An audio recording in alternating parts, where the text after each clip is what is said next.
A day after honoring Bud Selig, the Brewers are back to business here at Miller Park as they are set for Game 2. It's the Dodgers and the Brew Crew as those Brewer fans are going to pour in and root their ball club on here on Fox Sports Wisconsin. Well, it was the Dodgers last night using the big bats of Matt Kemp. And how about Rod Barajas as well? Big night for him, including the big 3-run home run. But Casey McGee, boy, nobody can cool him off in the month of August. Ricky Weeks, another home run from that leadoff position on Tuesday. But the Brewers lost that game and got a battle back to try to even up the series here tonight. Alongside Davey Nelson, I'm Craig Kashan as we continue our coverage of Brewers baseball here on Fox Sports Wisconsin. Some news of the day to tell everybody about. Chris Capuano is removed from the bullpen and is going into the starting rotation starting on Saturday. Manny Parra will now be put into the bullpen, and it's that bullpen that's been so strong as of late, Davey. You can go back as far as you want to, but the last 4 games alone, the relief has been beautiful for this team. It certainly has, and it started right there with Chris Capuano. He's been outstanding, but Zach Braddock, Cameron Lowe, Todd Coffey, and once and that's the thing. If the starters can give you that 5 or 6 innings, boy, and that bullpen sets up very nicely. And boy, with those nice strong arms, and don't forget about Axford and Hoffman there, they've just done an outstanding job. Well, coming up, Fear the Wolf. Randy Wolf wants to put the same fear in his own club as he did in his last start against the Cards. There's been a significant shift in the results that Brian and Bill will talk about as we get closer to first pitch, Game 2 on the way.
Fox Sports Wisconsin is presented by Menards. Save big money at Menards on all your home improvement needs. By AT&T. Find out what's possible with the nation's fastest mobile broadband network. AT&T, rethink possible. And brought to you by the new Miller Lite Vortex bottle. Taste greatness. The Brewers in blue tonight and ready for baseball. It is Milwaukee hosting the Los Angeles Dodgers. Hiroki Kuroda is on the mound. And don't be fooled by that record. The control specialist is actually having a pretty good season. He's been very good since the All-Star break, an ERA around 2.5. And he matches up against the former Dodger, Randy Wolf. He pitched so well for the Dodgers last year, he earned a 3-year contract with Milwaukee this season. Hi, everybody. Brian Anderson, Bill Schroeder. Great to have you with us from Miller Park. The Brewers and the Dodgers ready for Game 2. And here's Randy Wolf on the mound against his old club. And he's starting to pitch a lot like he did last year for the Dodgers. Yeah, a lot different ballpark. When he was with the Dodgers saying, you can make some big-time mistakes in that ballpark. Keep the ball in the ballpark. He had the big winning season, and because of that, the Brewers rolled out with a 3-year deal. But right now, you look at Randy Wolf's last 5 starts, he's been very good at getting ahead in the count, establishing that fastball away. He's limited his walks. In his last 5 starts, you can see the numbers, but a little bit deeper. He's only walked 7. 4 of those came in 1 start and allowed only the 1 home run. When he does those 2 things, he's usually pretty good. 3 straight wins for Randy Wolf. He's coming off the best start of his season last time out against the Cardinals, who went 8 1/3. Carrying the load offensively, it's been Ryan Braun and Casey McGee. Can they stay hot? The Brewers trying to win for the first time against the Dodgers and even this series. Stay with us. Lineups, first pitch coming up next.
They are excited. They're ready to go. It's such a beautiful day here in Wisconsin. Why wouldn't you be, right? And school just about ready to start all across the state next week and getting in some last-minute summer fun here at Miller Park in Milwaukee. Corey Hart is back in the lineup after 3 days out of the starting lineup with a hamstring injury. Joe Torre and the Dodgers, they won last night. Here is Torre's lineup tonight. It's brought to you by Subway. Ryan Theriot, Andre Ethier, and Manny Ramirez at the top of Torre's list. Matt Kemp, Casey Blake, then James Loney. Followed by Jamie Carroll, Rod Barajas, and Hiroki Kuroda. Barajas had the big night last night, 3 hits, including what was the game-winning home run in the 6th inning. And that lineup for the Dodgers will face the former Dodger, Randy Wolf. Yeah, making start number 28. He's throwing his best baseball as a Milwaukee Brewer. The month of August, 3-0 at 2.67 ERA in 4 starts. The Brewers have actually won 6 of his last 8 starts, so Randy Wolf really starting to put things together. Went 8 1/3 against the St. Louis Cardinals. It looked like Wolf was in a position to finish that game. Gave up just 1 run and 3 hits. And it only took him 102 pitches to get through 8 in the 3rd innings at Busch Stadium. And his first pitch is strike 1, and away we go. Andy Fletcher calls the balls and strikes. Adrian Johnson, Tim McClellan, and Mike Everett on the bases. As Ryan Theriot grounds out to Ricky Weeks, 1 away in the 1st. Well, you've seen Weeks. Let's give you the rest of the Brewers' defense, brought to you by Blaines. Braun, Kane, and Hart in the outfield. Corey returns today after 3 days missed. And then it's McGee, Escobar, Weeks, and Fielder. And a battery of George Kataris and Randy Wolf, and those two hooked up in Wolf's last start in St. Louis. And Kataris basically has been Randy Wolf's personal catcher for the last couple of months.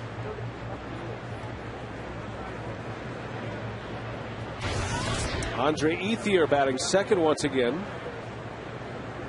Ethier hitting .300 with 19 homers, 69 RBIs. Got a couple of hits last night. Ethier was 2 for 4 with a walk. There was so much news swirling around the Los Angeles Dodgers today. The typical news of what is happening in their organization. The owners of the Dodgers, they're going through a divorce, and that is certainly big news in Los Angeles. And that hearing begins on the 30th of August. It was revealed today, however, that Manny Ramirez was placed on waivers, and he is now available for any team to acquire as it goes through the process. Any team can take Manny Ramirez. As Ethier takes a strike, it's 2-2.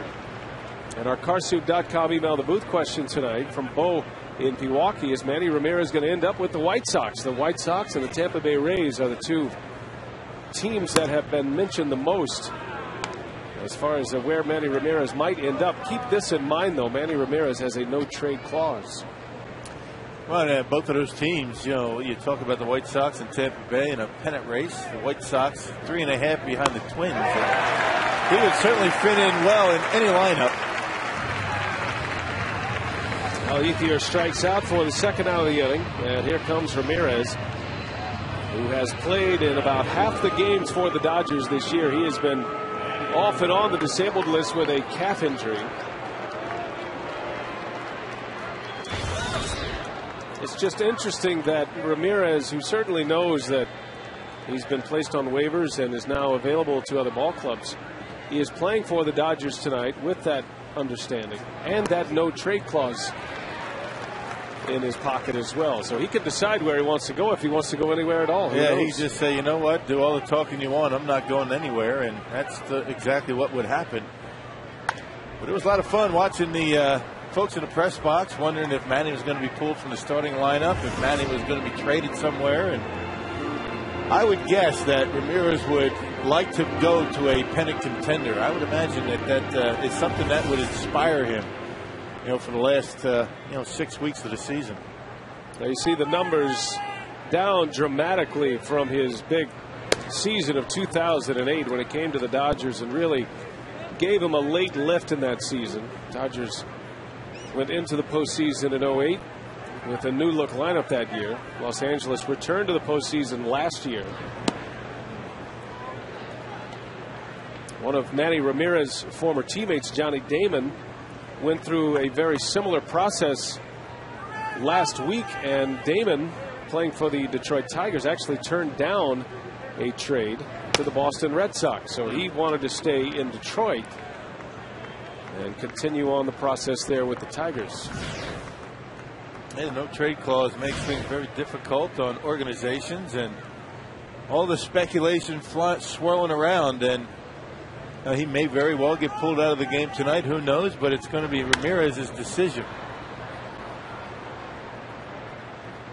And you look at Randy Wolf tonight, one of the few Dodgers that actually has some pretty good numbers against Wolf. Ramirez 3 for 8 with a home run. Nobody else really in the lineup has had much success against Randy Wolf.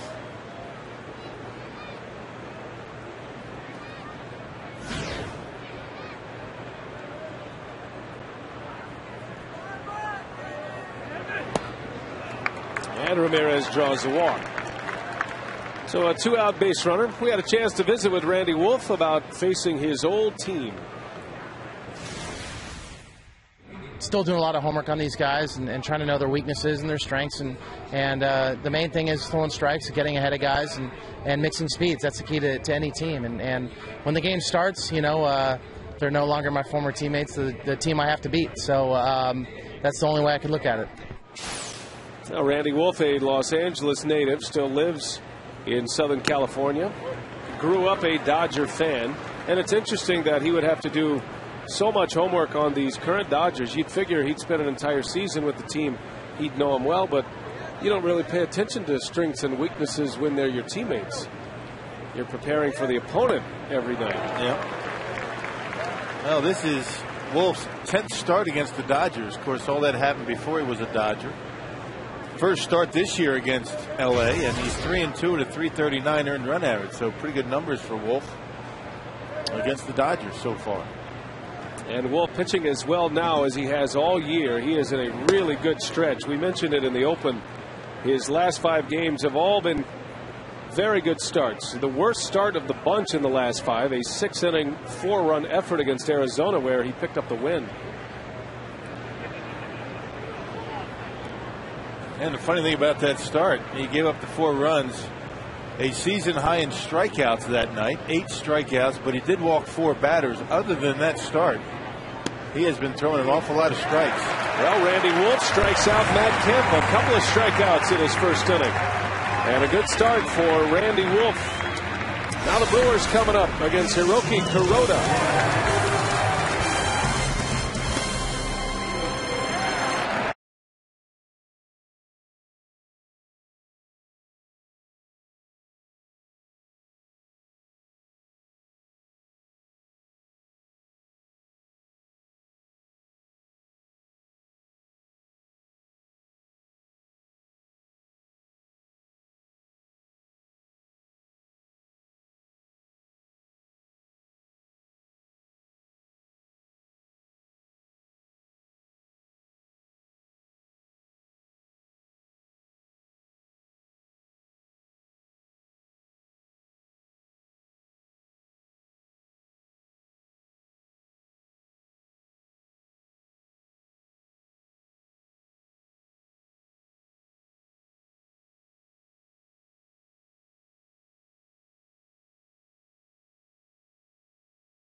The pair of strikeouts getting Ethier and Matt Kemp.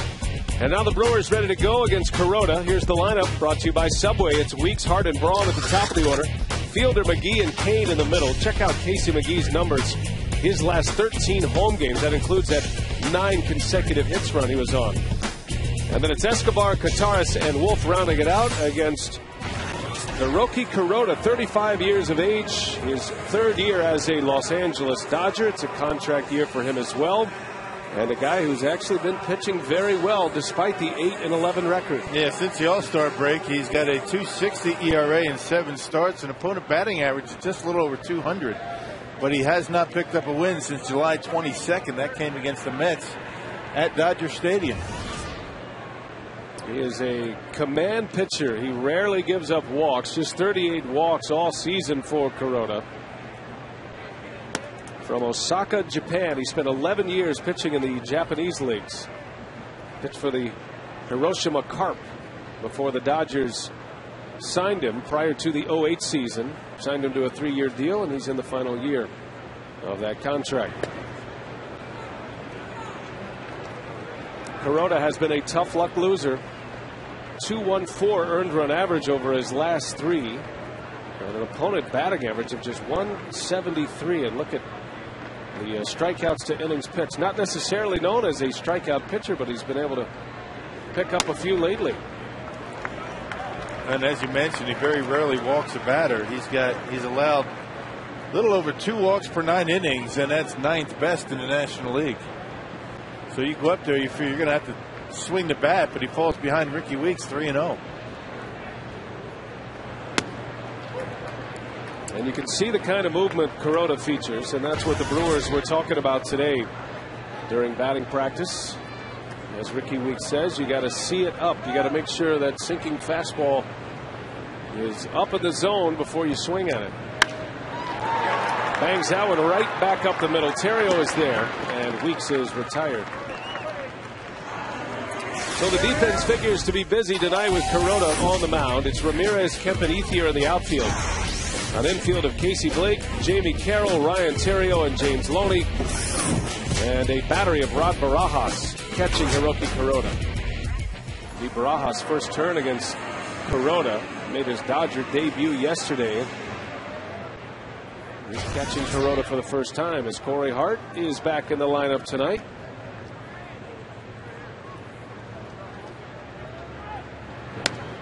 Oh, this could be a tough thing for a pitcher. You get a new catcher back there. Ted Lilly threw pretty well with Barajas behind home plate. You've got to understand the tendencies, how to give a signal, how to give the target.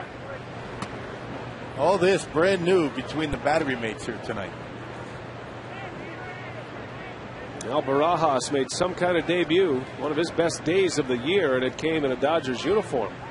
After beginning the season as a member of the New York Mets, 3 hits yesterday, all extra base hits.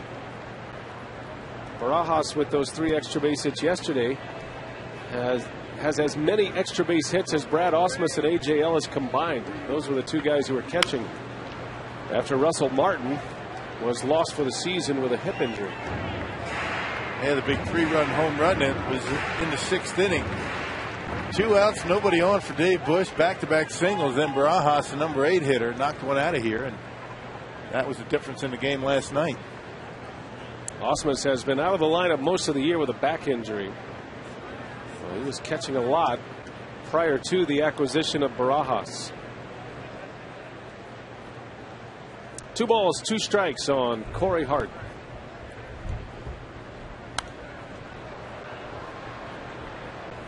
Well, we saw Hart last night in a pinch hitting appearance, and he popped up to the shortstop in the 9th inning. The Brewers actually put the tying run to the plate last night, but they could not come through with a big hit late. And a 5-3 Dodger win. Ted Lilly was outstanding. He's 5-0 as a Dodger now. Lilly is now 8-8 for the year. He went 6 1/3, and really for Dave Bush, who suffered the loss, it was just one bad pitch late, which has been a continuing theme for Brewers starting pitchers here lately. Yeah, fixed 6th innings. 3rd time through the batting order seemed to be the problem. Manny Parra has experienced that. Chris Narveson. Although tonight's starter, Randy Wolf, has seemed to have gotten past that. Full count to Hart. Well, news today, Chris Capuano will be given a spot in the starting rotation. The Brewers left-hander will start on Saturday against the Pirates. Manny Parra has been moved to the bullpen, and Ken Maka says Parra is a bullpen pitcher as of today, and he is available. But you figure the Brewers will keep Manny fresh in a long roll before Capuano start on Saturday. But these are the numbers for Capuano. He's made 2 starts already, and Ken Maka was telling us earlier that he's going to get a good look here the rest of the season. Yeah, maybe get 3 or 4 starts, and maybe give Manny Parra a breather, sit down in the bullpen for a while, think things out. And it's been one of those things for Manny. He's got such good stuff, but as he gets through the game, that 5th, 6th inning just seems to be blow-up innings. But I doubt that Chris Capuano is the long-term solution on the starting rotation. The Brewers still think a lot of Manny Parra. There's that cut fastball from Kuroda. It is a sinking fastball, a cutter, a curveball, and a splitter. You can't be caught watching that delivery. A little bit of a herky-jerky delivery by Kuroda.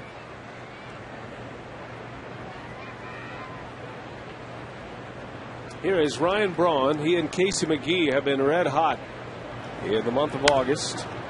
Braun's first offering is popped up, and Loney with room makes the catch. So Braun retired Kuroda. 3 up, 3 down first. We're off and running in Milwaukee. The Dodgers are coming up.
As BA and Rock just mentioned, Chris Capuano will make a start on Saturday in place of Manny Parra, and it will come against the Pittsburgh Pirates, the same team he made his last start against back on July 19th. And Cappy came out of the bullpen last night, pitched a perfect 7th inning, and over his last 5 2/3, he's only allowed 1 base runner, and that was a walk with 7 strikeouts. And Ken Maka said Manny Parra even actually came to him and said, I'm not producing at this level the way I need to, and if this is going to help the team, then I'm all for it. So Chris Capuano has definitely earned the right to get another start, and he will do so on Saturday.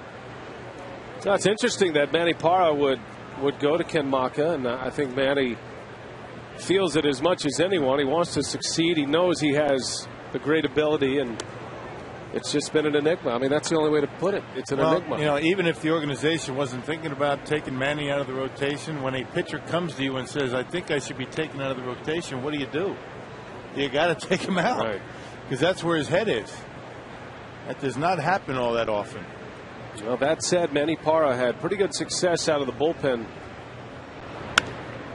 as Casey Blake sends one to center field. Lorenzo Cain is there for out number 1. What I remember most about Manny Parra, the one thing that I keep going back to, is his bullpen effort back in the 2008 playoffs when the Brewers played the Philadelphia Phillies. That is a stacked lineup, and Dale Swaim, who was managing the team at the time, put Parra into that bullpen, and like the power left-hander, you might remember that the Phillies had J.C. Romero pitching out of the bullpen, and Romero was a power lefty late in a game that year. Led the Phillies to the World Series title that season.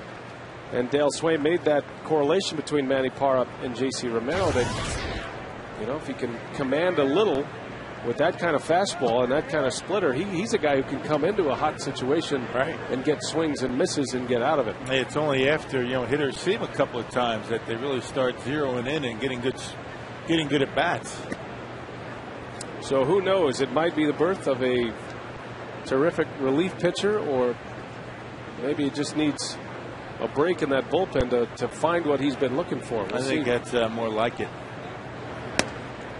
That is not an arm that you easily give up on. That is a question. A big time arm, throws in the mid-90s, and he just needs to be better locating that fastball early in the count.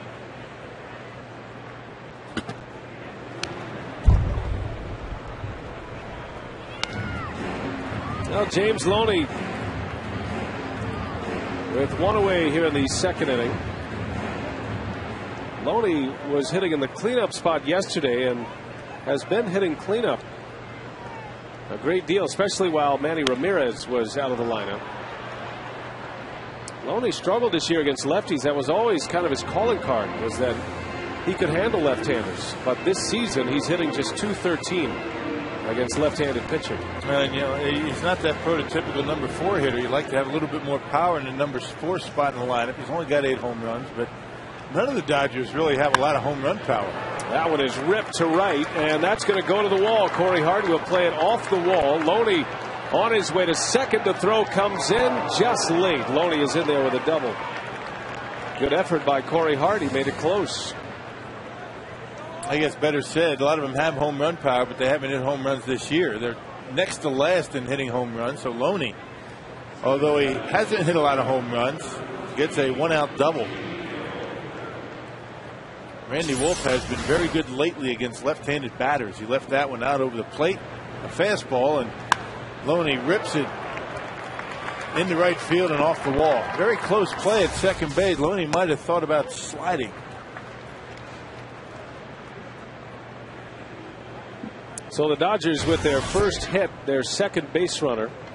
Wolf has given up a walk and a hit now, and it's Jamie Carroll at the plate. Filling in for the injured Rafael Furcal.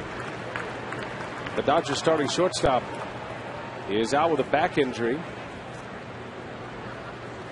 Carroll has started all but one of the games in Furcal's absence. And he swung the bat pretty well. He's got a batting average near 300. He's hitting .292. Hey, check out Alcides Escobar deking James Loney as if the ball's not anywhere close. Just kind of standing there, and all of a sudden, you might think about sliding next time. Now Randy Wolf makes quick work of Jamie Carroll. He picks up his third strikeout. And here's Rod Barajas, and after what he did last night, you might as well put him on. Got a base open at first, the pitcher coming up next.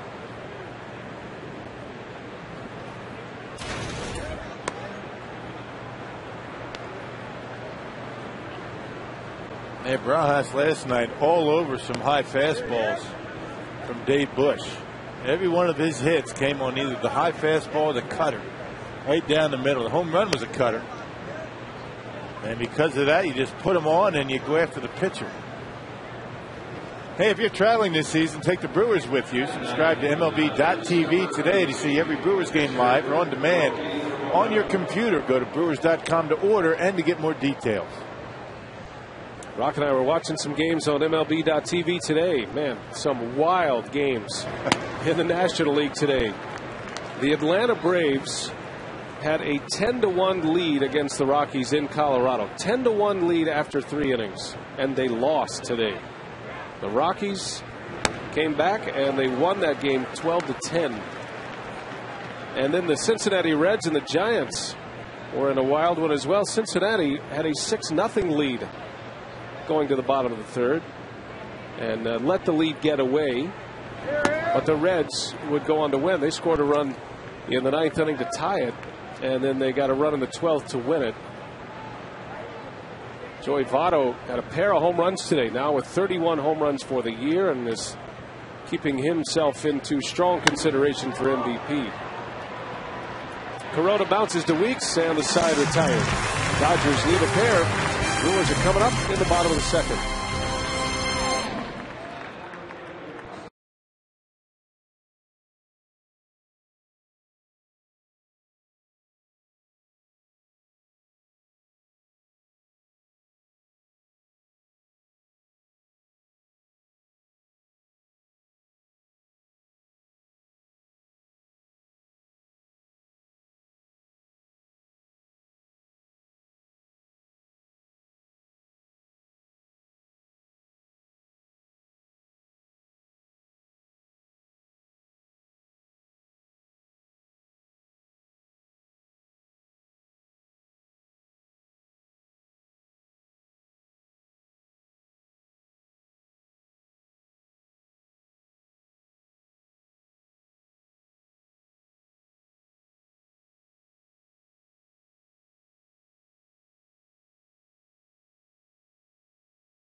Brewers and the Dodgers. Game 2 of this 3-game series. This is the middle stretch of games during this homestand. Pirates coming next. Fielder, McGee, and Kane coming up. And we were taking a look at Casey McGee's numbers through his first 929 career plate appearances. That's where he is right now. So then we backed up Fielder and Braun. And you look at the way McGee has produced. Very comparable to Fielder and Braun. Not as many home runs, but the RBIs are there. The batting average is certainly there. So impressive how Braun began his major league career. And of course, Prince Fielder had the 50 home run season. He was the youngest major leaguer in the history of the game to have 50 home runs at the age of 23. No, not many players in the history of baseball have been able to put together numbers like Ryan Braun has, at that point. So it tells you a lot about Casey McGee. You don't talk a whole lot about how good he has been relative to those two. And you've got to, when you stack it up, he's right there. He's been tremendous this month. He leads all major leaguers in RBIs. McGee will hit after Fielder. Prince bangs one out to Loney. And one gone here in the second inning. Well, Casey McGee back in the spotlight last night. What a night he had. Another 3-hit game for McGee. And over his last 6 games at Miller Park, he's hitting at a very softball-like .652 batting average. That includes 3 homers and 10 RBIs. Last night, McGee had 2 doubles and a triple. He drove in a run. And he begins the day with 83 driven in for the season. And 3 for 4 last night. And the out that he made his last time up was a bullet to third base that was caught. So he's been on everything lately. His ability to hit that high fastball, unique.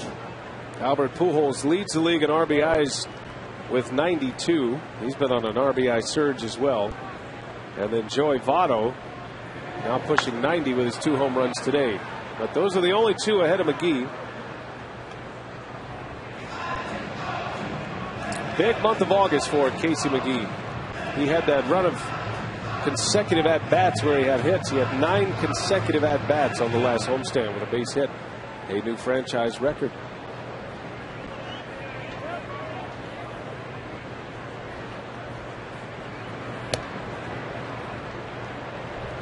You saw that June and July for Casey. The batting average not that bad in July. It was just the run production that was down. And that was about the time, if you remember, when Prince Fielder was starting to really expand his strike zone, wasn't walking much, striking out, swinging the pitches out of the zone. And it's amazing, what Prince can do when he's patient, knowing the guy behind him, Casey McGee, is driving in runs.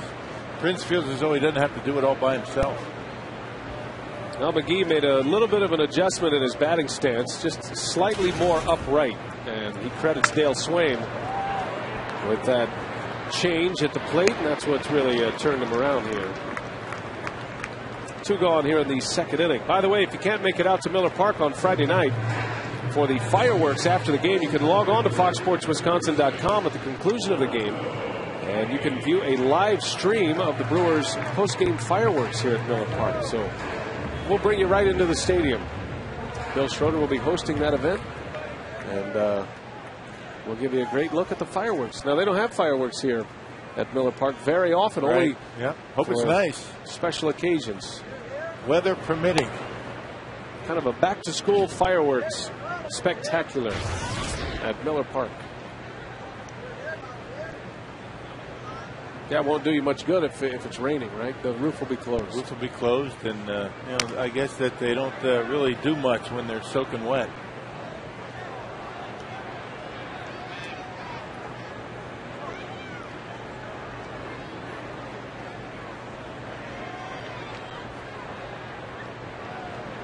Lorenzo Cain batting with 2 outs. Hitting .314 in the major leagues this year. His batting average dropping a little bit after the start he got off to. There was only one way down. And for Cain, he still has 16 hits and 51 at-bats. He's also stolen 3 bases, so he has really played well. And given the Brewers some offense and some energy. He's done a nice job out in center field. Somewhat of a unique center field here at Miller Park. Got to play those angles, and he has done a very good job out there. Bit of an uppercut. Kuroda able to throw that one right by him. Finishes with that weight on the back leg.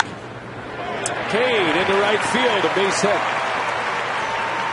You think about a back leg hitter like Kane, and you're thinking about maybe a pull hitter, but Kane's shown he can go to the opposite field well. His first, 5, 6 hits all pulled to left field, but then all of a sudden they started to pitch him a little bit differently. And driving that high fastball outer half into right field. Well done. Nice short stroke. He just shortened it up a little bit, gets on top of it, and drives it hard into right field. That's a good swing.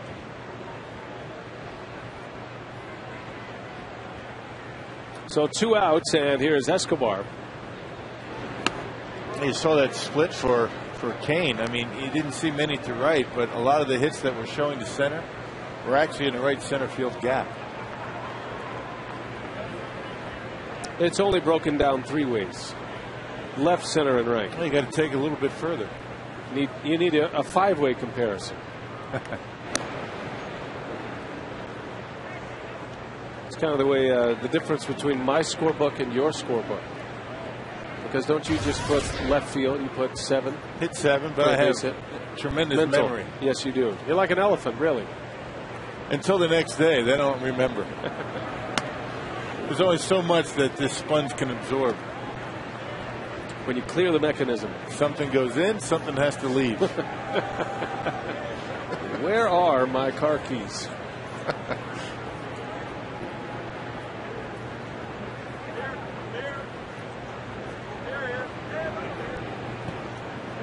Kane is a threat to run. This is the part of the order where Ken Maka has shown he'll put something on occasion, with Escobar at the plate.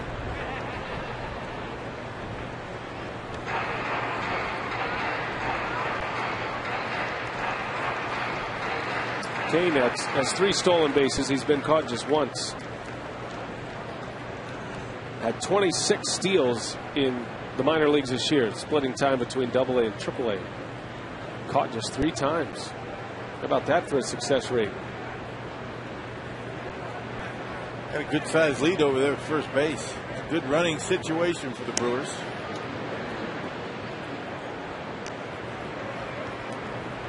Not a home run hitter up there. You'd like to get into scoring position with 2 outs. Worst case scenario, you have Escobar lead off the 3rd. Not a bad option. Ed Cedar keeping the stopwatch on the throws to first and the throws to the plate. Close play, and he is out. Kane is picked off first base. Excellent move by Kuroda. He picks on the rookie, and the inning is over.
Presented by Piggly Wiggly, the official supermarket of Fox Sports Wisconsin.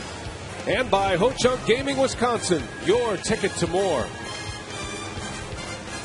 We are back at Miller Park, Milwaukee. We head to the third inning, and there is Ed Cedar, Brewers first base coach. Thanks for coming on with us, Ed. And we certainly want to ask you about the pickoff there. We have a lot to talk to you about today, but give us your perspective with a rookie base runner. What kind of things do you try to talk about with Lorenzo Cain?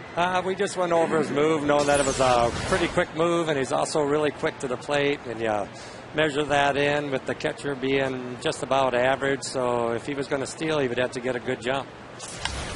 Now, Eddie, talk about what is a quick time to home plate for a pitcher, and you consider 2 seconds from the catcher to second base. What's quick for a pitcher to home plate? Quick is actually anything under 1.3, 1.4 range is about average, and once they start getting above that, then we usually go ahead and try and get it. It's going to be interesting to watch how Ken Maka uses his 3 center fielders the rest of the way. So maybe some competition looking to next year. Dickerson, Gomez, and Lorenzo. Correct, and all, as you guys have seen, all equally talented. They all do, play defensively well. So I got to believe it's going to be whoever hits the best. We have seen some tremendous, catches in the alpha. We've seen Ryan Braun make a beautiful catch down the line. These guys take a lot of pride in their defense out there. Yeah, they do, and they're out there working out in BP every day, so you got to attribute that to them. And can't catch that, can they? That's out of reach as Andre Ethier homers for the Dodgers to give Los Angeles. Is that second time now that he's back-to-back interviews? I was going to say this might be a little bad luck now, but all of a sudden you guys bring me on here. That's twice it's happened. At least we weren't talking about range that time. Right. Well, Ethier bangs out his 20th home run of the year, and he has really hurt the Brewers this season. Had a grand slam earlier in the year. As you see that stroke from Ethier. Yeah, he's been red hot. The month of August has been a good one. None of these Dodgers have really hit a lot of home runs. That's his 4th homer in August. And a cutter that was down but got a little bit too much of the plate. Ethier just put a good swing on it. So a run in with 1 out, and Ed Cedar is with us, Brewers first base coach. Ed, I wanted to ask you, because we saw some comments today with Carlos Gomez, Tom Hodgecourt, and Anthony Witrato talking about Gomez and him wanting to be back in the starting lineup. Can you just give us a sense of what kind of personality, what kind of player he is, and just give us an idea of Gomez's return here? Gomez, as you've seen, all-out effort all the time. Is always trying, sometimes a little bit too hard, but always is out there giving you 100%. You got to like that, especially when he's on the bases. He makes things happen, and of course, is a great bunter. There's a lot of good things to Carlos.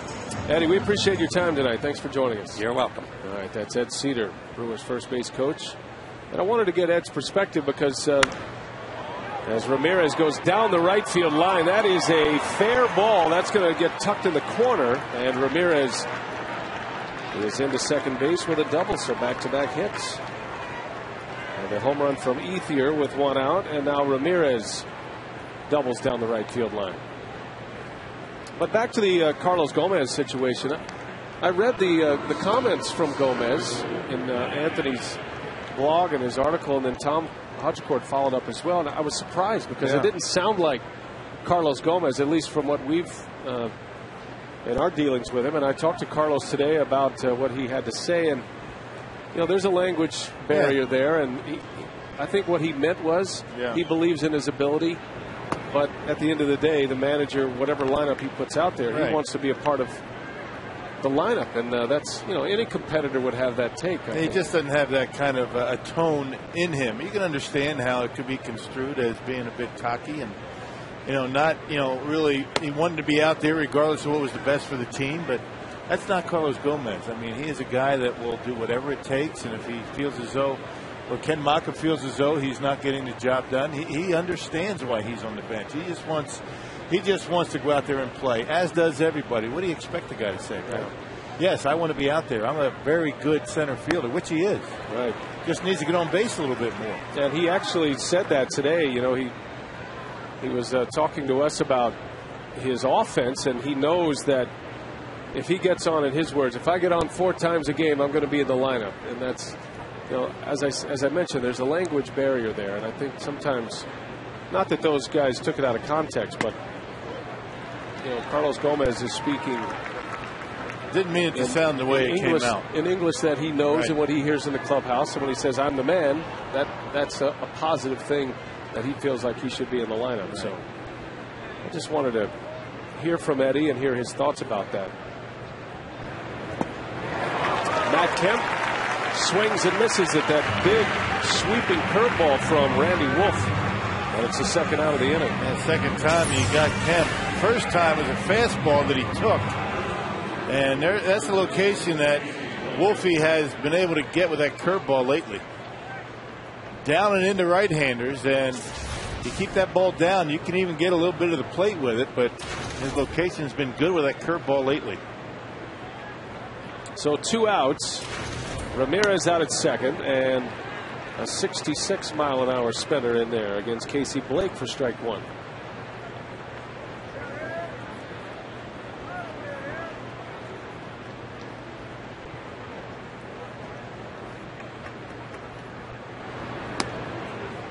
I don't know this for sure, and I'm not sure Vicente Padilla would admit to this, but having pitched for the Dodgers late last year with Randy Wolf in the same rotation, Padilla might have picked up this slow curveball, this changeup curveball, but Padilla has actually taken it to a new level. Blake sends one to left, a base hit. Ramirez is going to try to score. Here comes a throw. One hop. Ramirez is out at home. What a throw from Ryan Braun. And Manny Ramirez is cut down at home plate where the inning ends.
Here is not running all that well. He had a pretty good jump, but just not the foot speed that he used to. A good job by Ryan Braun getting on top and a perfect strike to home plate. He gave George a nice long hop. Didn't try to airmail it and give him a short hop. Manny just not running all that well, and almost, see, third base coach almost beat him to home plate. Escobar drops a bunt down to beauty. Barajas throws, not in time. Alcides Escobar with an infield bunt single. Speed to burn. Boy, the Brewers have plenty of it with their 2 young rookies in the lineup tonight, Kane and Escobar. Boy, I'd just love to see him do a little bit more of it. Get on base for the big boys. Would have liked to have bunted it a little bit further, but with his speed, they don't have to be perfect. That was an impressive play by Barajas to even make it close. On a bunt hit for Escobar, that's his first bunt single of the season. And a leadoff base runner for George Kataris. I'm still amazed at Larry Boa, third base coach. I've never quite seen a third base coach that far down the third baseline. I think he was, you know, kind of like the rabbit at the dog races. Exactly. He's trying to give him a little inspiration. Come on, Manny. Beat me to home. Let's go. Come on, Manny. Come on, Manny. Come on, Manny. He was 3/4 of the way down the third baseline. Almost got in his way. I think Manny got into cruising speed around third base. He had reached maximum potential. Not sure if Manny has overdrive anymore. At 38 years of age.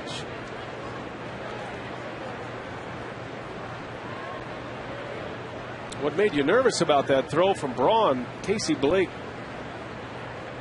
left his bat right in the path of Ryan Braun's throw. I'm not sure if Blake did it on purpose or not, but check out where the bat is, and there's Boa, and he's like, Boa. He's not even watching him. I mean, they almost touch.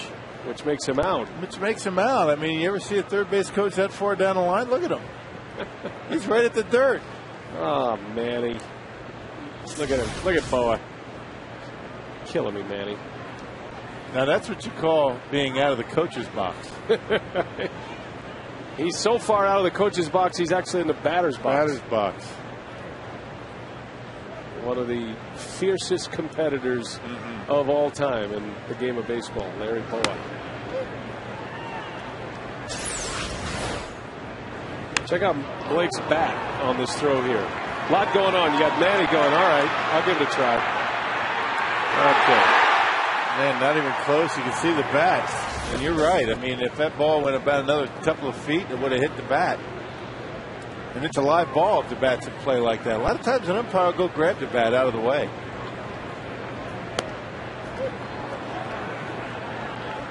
And if Casey Blake did that on purpose, that would be one of the wiliest veteran moves of all time. Maybe he did. I don't know. He's been known. He's got the beard back. No way. See a little gray in his beard? That tells you he did it on purpose right there.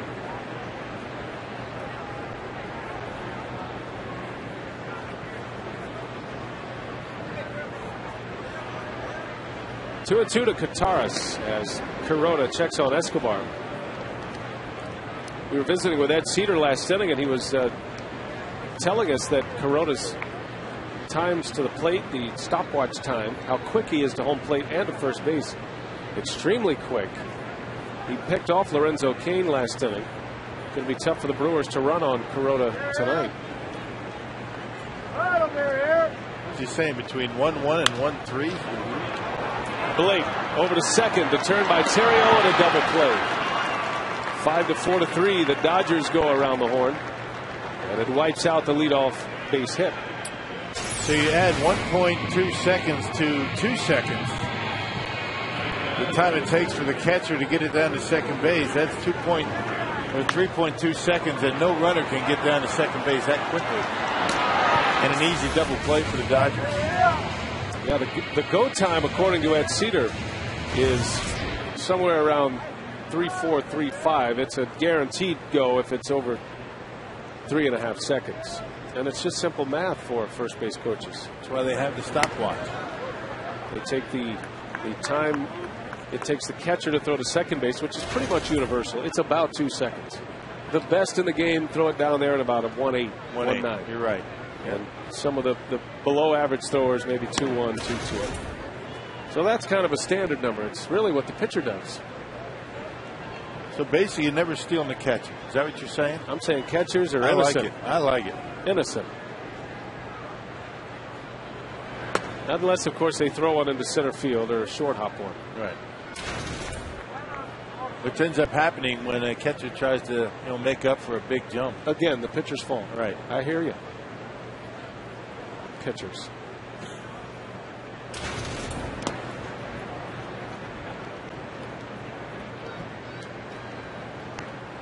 But a catcher certainly appreciates a pitcher like Kuroda, who will manage the running game and keep base runners close. Probably the most notable pitcher that did not care at all about the running game was Greg Maddux. You could run all day on Maddux if you could get on. Randy Wolf flies out, and the inning is over. We head to the fourth. 1-0 Dodgers.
Melvin, wife of General Manager Doug Melvin, will feature her final in-game jersey raffle on Friday. Raffle tickets will be on sale for $5 each. The tickets will be sold on the field level near guest relations.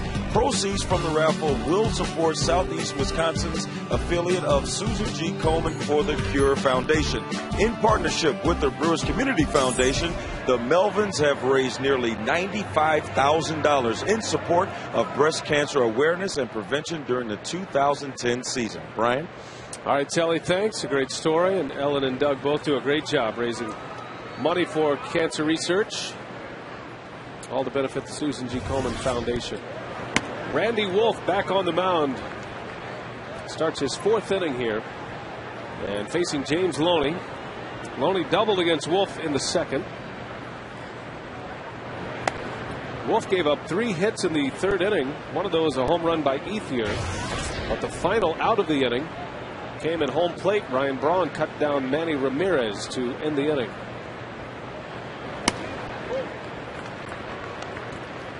Braun's been in the news quite a bit lately with his defense. He's certainly swinging a good bat, but he's made some outstanding plays in the outfield. Good throws, a diving catch.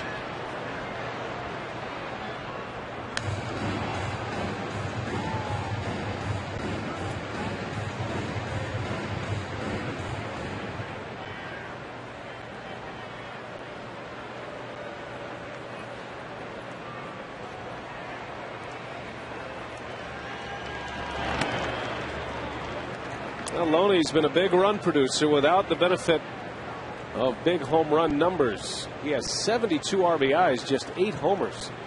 So that is a well-earned run producer at the plate. There haven't been too many players with 100 RBIs and less than double digits in home runs. Paul Molitor did it.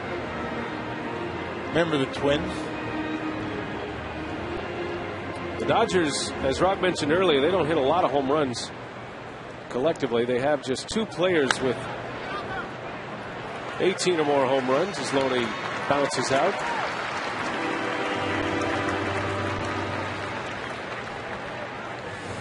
And time now for our U.S. Cellular text to vote question of the week. And we want to hear from you. You can text your answer to 234-234. What is the best Brewer storyline so far this year? Ricky Weeks, Corey Hart, Casey McGee, or John Axford? Just text the corresponding letter to 234-234. That's a tough one. That is a tough one.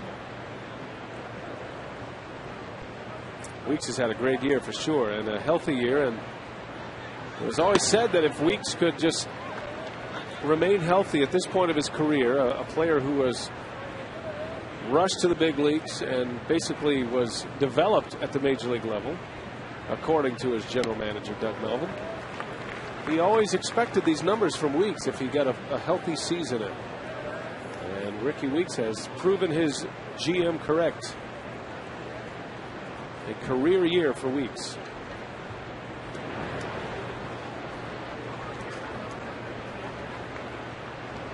The Brewers have 5 players with 18 or more home runs. We mentioned the Dodgers had just 2.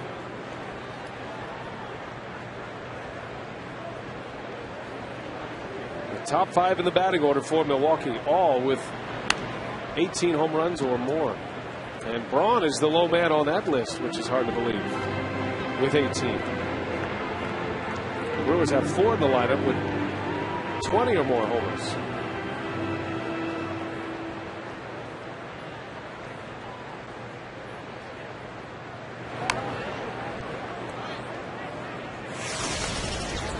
Check out the Powerball home run leaderboard. You see it's Fielder, Weeks, Hart, and McGee with 20 or more homers this season. Braun with 18. And you wonder what those numbers would look. I mean, the Dodgers numbers, the Brewers numbers, if they flip-flop stadiums. Nice play by McGee. And Carroll is retired. On Sunday against the Pirates, all fans in attendance will receive a CC Sabathia bobblehead, courtesy of Palermo's Pizza and Piggly Wiggly. Call 414-902-4000 or go to Brewers.com for tickets. The famous pose after Sabathia finished the game against the Cubs, a complete game victory that helped send the Brewers to the playoffs that year. The poor Cleveland Indians trading away back-to-back Cy Young Award winners. In 08 and 09, they traded away CC Sabathia in 08, Cliff Lee in 09 to the Phillies. I'm sure Cliff Lee is ready to settle in. He's ready to sign a long-term contract with one team and be there for a while after as much as he's bounced around here the last 2 seasons. And think about all the very good offensive players the Cleveland Indians lost. Manny Ramirez, Richie Sexton, Jeremy Burnett, Casey Blake, another one. That one hits Barajas. So the Dodger catcher is drilled by a pitch. He's been on twice now. And Wolf will face Kuroda. Brewers are being as careful to Barajas as they have ever been with Albert Pujols. A big night last night. They're pitching around him tonight. Batting in the 8th spot of the batting order is going to create some more opportunities. They should hit Pujols 8th. Yeah, hide him in there. Maybe you won't know it's him. Yeah, exactly. Because he's done pretty well where he's hitting. Meanwhile, Hiroki Kuroda is hitless this year. He's 0 for 41.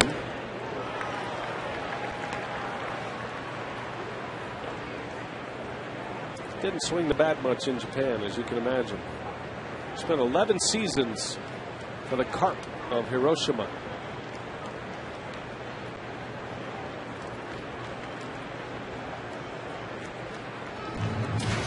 Quick trip to the mound is George Kataris. We'll get it straight with Randy Wolf.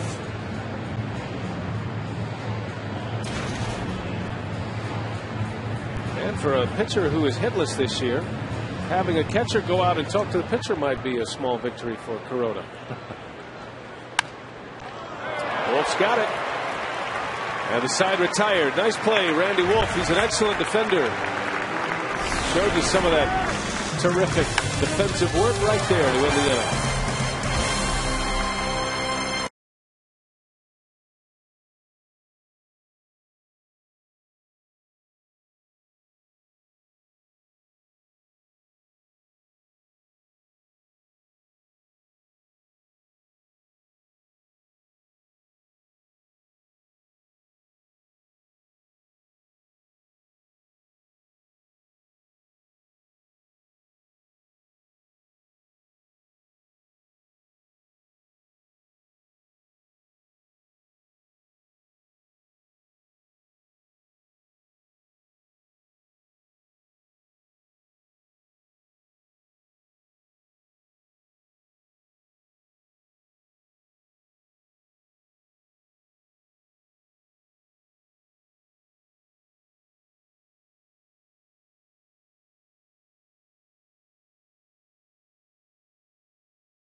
Andre Ethier would break a scoreless game with his 20th home run of the season. That was a solo shot. And Kuroda for the Dodgers through 3 innings, only 2 hits and 1 strikeout he has allowed. Randy Wolf, besides that 1 mistake, has pitched well through 4 innings. He has 3 strikeouts to his credit so far, and we'll see if the Brewers can get on the board here in the bottom of the 4th inning, guys. All right, Telly, thank you. Cousin Subs game reset. And the Brewers are coming up top of the order. Kuroda has faced the minimum so far, despite giving up 2 hits. How about some AT&T trivia tonight? Who is Major League Baseball's all-time leader in grand slams? Good question. I know that one. I think about a home run hitter. Got to think about longevity. So we'll have the answer for you next Tap Fitting. What do we have there, Rock? Yesterday was a full moon. So that's not a full moon? So we are on our way to a waning gibbous. It's not completely full. It looks full. Looks full. But don't let it fool you. Glass is half full. There's a base hit by Weeks. Ricky Weeks with a single to start the fourth, and the Brewers in back-to-back innings have their leadoff base runner on. Now that fastball right down the middle, and Ricky Weeks able to center on it and line it into left field. First time, or second time I should say, the Brewers had their leadoff hitter on. Escobar bunted for a base hit to start the third. And here is Corey Hart.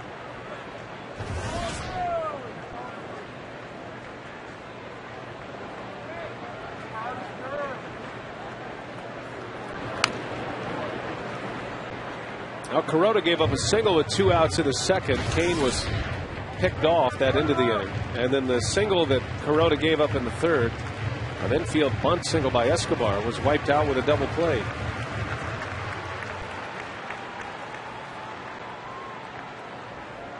So the Crew just now at the top of their batting order again, and the second time through.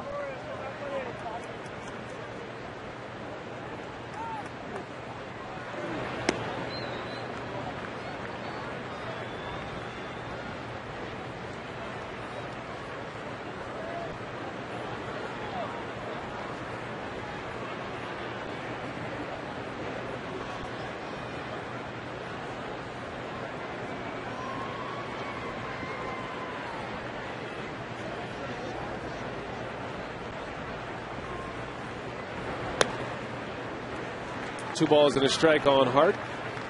Back in the starting lineup tonight, Corey with 78 runs batted in. Second on the club to Casey McGee.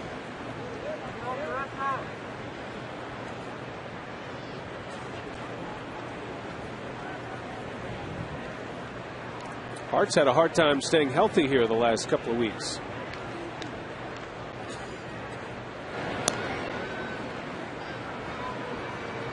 Little bit of a back issue, and then he had that hamstring problem. I think those things really consecutive. That happened within about 3 or 4 games of each other. Other than that, it's been a fairly healthy year for Corey Hart.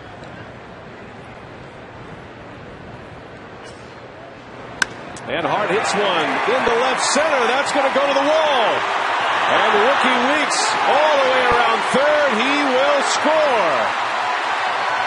Corey Hart drives in Weeks with an RBI double. And the Brewers have tied this game in the fourth. Yeah, Bullet, you knew as soon as that ball got into the gap and went to the wall, Ricky was going to be able to score. I just love to watch some of these Brewers run the bases. First, all the way around the home plate. Ricky can cut those bases and be at full speed as he turns them. That pitch down, and Corey able to golf it into the gap. Right then he knew it was going to be an easy run for Milwaukee. They tie it up. Still nobody out here in the fourth inning. Effortless. Ricky Weeks cuts that bag around third base and scores standing up. All tied at 1, each club with 4 hits. The Brewers with back-to-back hits for their run in this inning. And now Braun at the plate. Hart with 79 RBIs.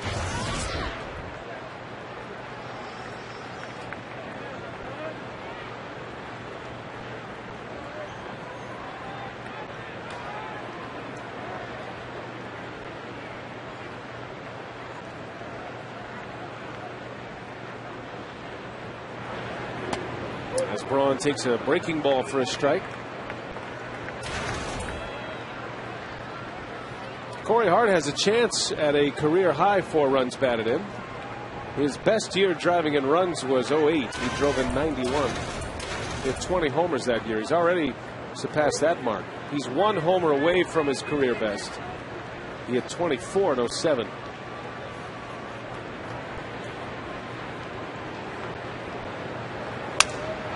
Shattered bat, and it's 1-2 as Braun will need a new piece of lumber. Hey fans, register your child to be the Valvoline Instrumental Change Junior Announcer by picking up an entry form at participating Valvoline Instant Oil Change locations. Call 414-902-4000 for details.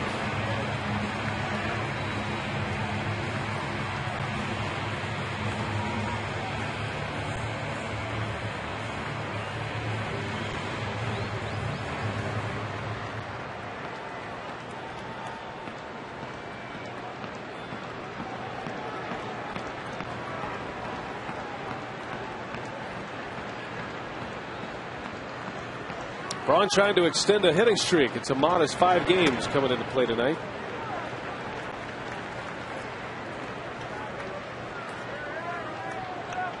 Fielder would be next.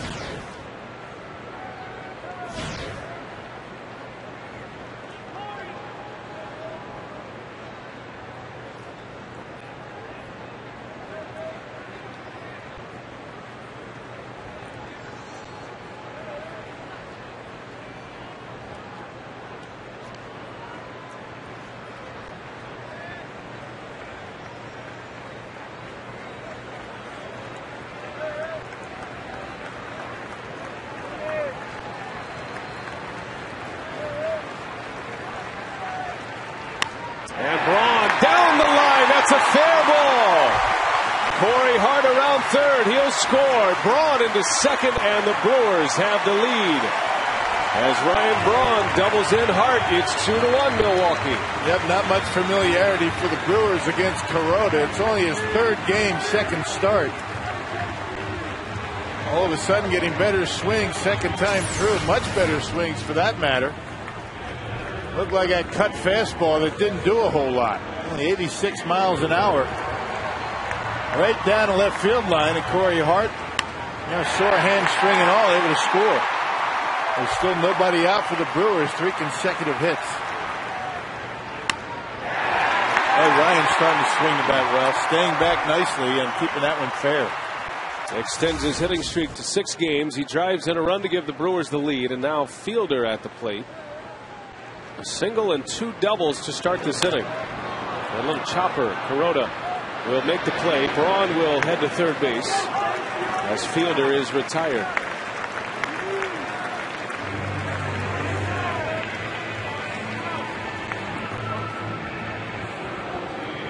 One man gone for Casey McGee. See what McGee has done among the top run producing third basemen in Major League Baseball. And McGee's numbers impressive. Look at that. Alex Rodriguez is on the disabled list right now with a calf injury. Beltre's having a great season with Boston. Evan Longoria, he's one of the best in the game at third base. Then McGee and David Wright.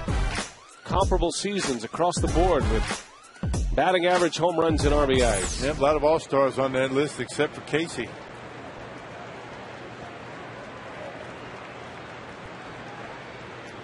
Braun over third. The infield is in for the Dodgers.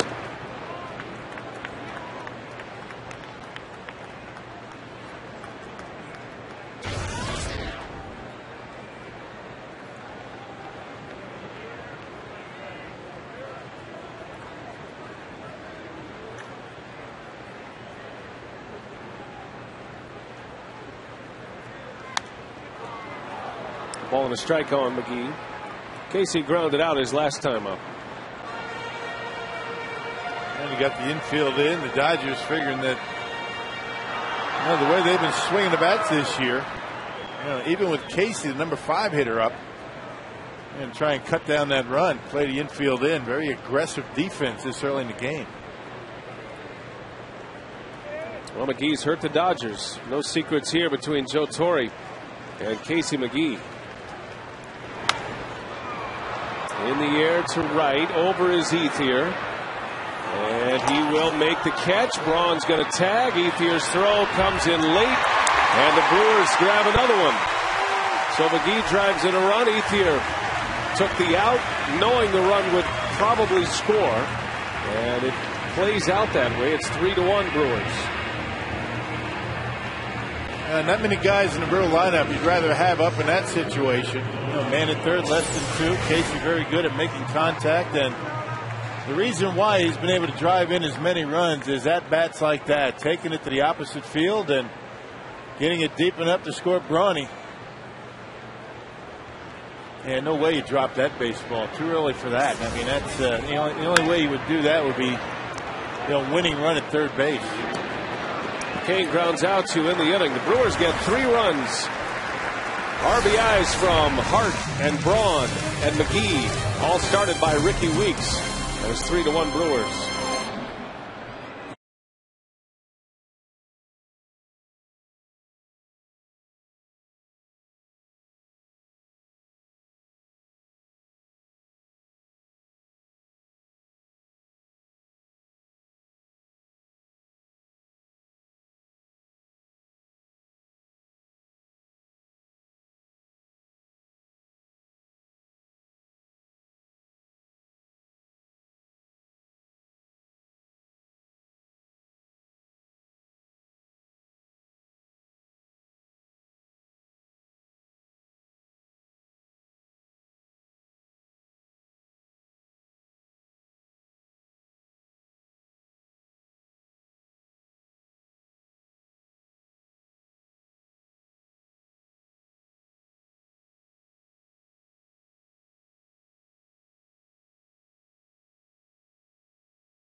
For the second game of this series and a 3-run 4th inning. Milwaukee getting some production from the top of their batting order, with Weeks, Hart, Braun, and McGee all producing in that 4th. So a brand new ball game for Randy Wolf facing his old mates from Los Angeles. Back to the top of the order. Ryan Theriot leads off for LA. Dodgers acquired Theriot and Ted Lilly from the Cubs prior to the trade deadline. Los Angeles is still in the picture, but they are hanging on by a thread. They are 6.5 back in the wild card race to the Phillies, but a lot of teams between the Dodgers and the Phillies. Yeah, tough to leapfrog that many when you look at being down by 6 with as many teams between the Dodgers and the top, 3 of them. I mean, you're almost looking at actually being maybe 9 or 10 back, maybe even more. That many teams have to be losing for you to make up some ground. That's what the wild card looks like in the National League. Joe Torre has been to the postseason 14 consecutive years, and he might miss out this season. He is not familiar with finishing his baseball season after game number 162. And he's not going to know what to do with himself in October, if in fact the Dodgers don't make it. Question is, does Joe Torre return as Dodger manager? His contract is up at season's end. Many are speculating that if Torre does not come back to Los Angeles, then Don Mattingly might be the front runner for that position. There are going to be so many managerial jobs open this winter. I had a chat with Donnie Ballgame today in the service sled. He was on his way to the batting cages by the Brewers dugout or the clubhouse, and he's interested in managing, but really hasn't said much about where he would prefer to go, or for that matter, didn't say much about Joe Torre's plans, as you would expect. That one's hammered into left center field, and Theriot is going to send one to the wall. And he is racing around second. He'll stop there with a double.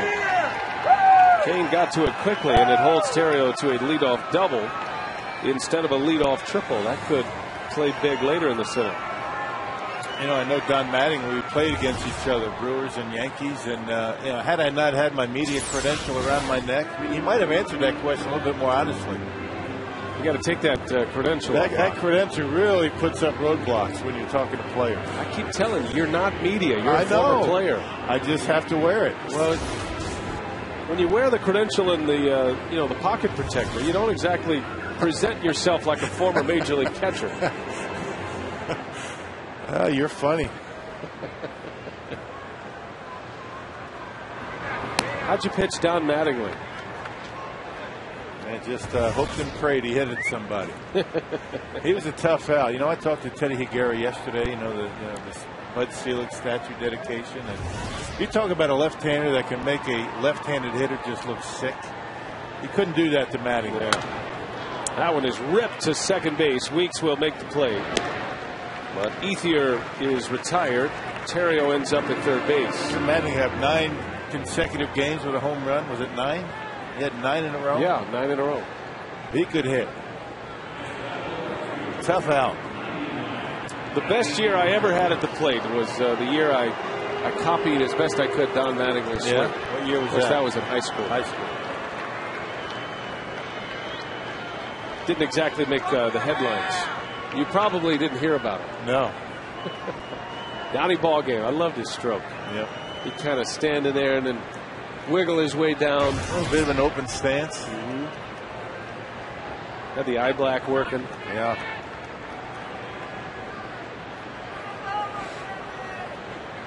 Manny Ramirez with one away. You know, as tough and out as Don Mattingly was, and I never really do this, but you know, Mike Pagliarulo, a left-hander, with the had an awful time with Teddy. Horrible time with Teddy. It got to the point where I felt sorry for him. Teddy with that nasty breaking pitch, and you know, just Higuera was unbelievable in his prime when he was healthy. He could put that fastball in about a spot of a dime on the outside corner. It was great to see Ted Higuera yesterday. He was in town for the unveiling of the statue, Bud Selig statue. I tell you, Mike Pagliarulo could hit. Yeah, he could hit. He could rake. He kind of hit like Mattingly a little bit. Somewhat. As far as style goes. Not too many better than that guy right there in the 80s. He'll be a manager real soon. Many feel it's not if he gets a managerial job, it's when. Not a bad teacher he's been with for a while. He has been under the tutelage of Joe Torre. Torre's right-hand man. Or in this case, his left-hand man. Spent his entire career as a Yankee, Don Mattingly. Yeah. Hitting coach, Bob Schaefer, the bench coach.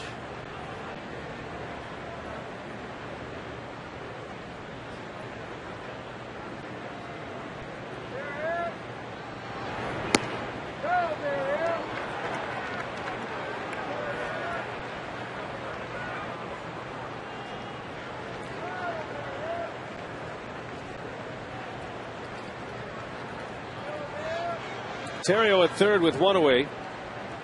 And Ramirez at the plate. And Wolf nibbling around the corners. Ramirez does an offer. He's at first. AT&T Trivia question and answer here. Who is Major League Baseball's all-time leader in Grand Slams? Manny Ramirez is on that list. But Lou Gehrig with 23 Grand Slams. And here's where it stands right now. Alex Rodriguez with 21. He's hit 3 Grand Slams this year.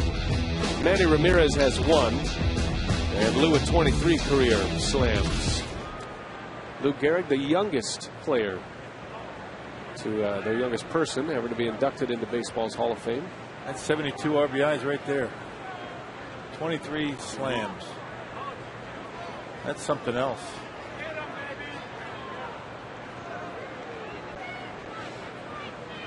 Well, Andy Fletcher and Matt Kemp having a discussion, which looked like it had to do with getting in the batter's box.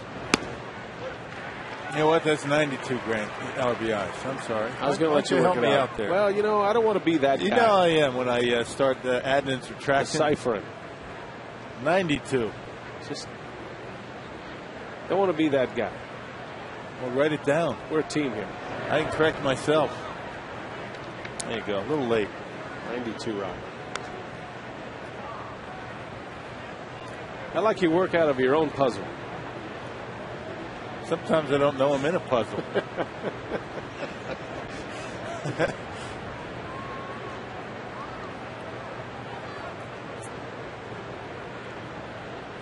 Randy Wolf looking for a ground ball double play to get him out of the inning. But Kemp hits one into center, right at Kane. Tagging is Terrio. The throw to the plate. A good one. The tag. Not in time. Terrio with a great slide. Able to sneak a hand in there, and he scores the run. Well, I can't tell you how difficult a throw that was that Lorenzo Cain just pulled off. I mean, running hard into the gap, he had to spin around and make a perfect throw to home plate, and he did it. That is one heck of a play right there by Lorenzo Cain, making it close. Not sure what the conversation is with Joe Torre and the home plate umpire. I think it might have something to do with the conversation Fletcher had with Matt Kemp, which is interesting that Torre comes out after the at-bat. But let's take another look at this throw from Cain. Look at the way he has to slow himself down, redirect his momentum, and he throws a strike. And Terrio with a beautiful slide into home plate. Well, a lot of great plays, a lot of athleticism, all in one big bundle on that play. Qatar is staying home, doing a nice job staying right at home plate. Terrio with a spectacular slide, just barely able to reach home plate, and Lorenzo Cain with that throw, that was excellent. Yeah, what a great call from Andy Fletcher, the home plate umpire. He was in a great position. Just a good old-fashioned hard ball play right there all the way around. Everybody doing exactly what they had to do, but the Dodgers able to get the run. Impressive throw from Cain. But it is 3-2. Brewers lead by a run after Kemp drives in his 72nd run of the year. Casey Blake at the plate with Ramirez over at first.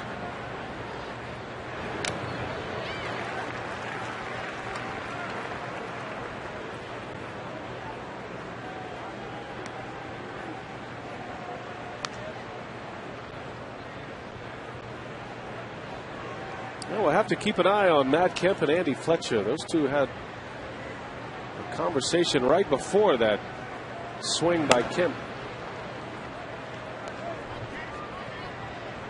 Couldn't tell exactly what was said, but the body language would tell you that it had something to do with calling timeout, getting back in the box, moving things along a little bit. As Blake hammers one into the gap. And that's going to go to the wall. Ramirez on his way to third. He's going to hold up there. And Blake into second with a double. Most base runners will score on that double in the left center from first base, but not Manny Ramirez, who's not running well, just back from the DL after a calf injury. Well, Cain really got there quickly. You love to watch Lorenzo Cain running around that center field. That pitch up in the strike zone out over the plate, and he rips it into the gap. And Lorenzo making up a lot of room out there, picking up a lot of ground, and making a nice throw into the cutoff man to hold Ramirez to third base. And Larry Bowa had no intention of leading Manny at home this time.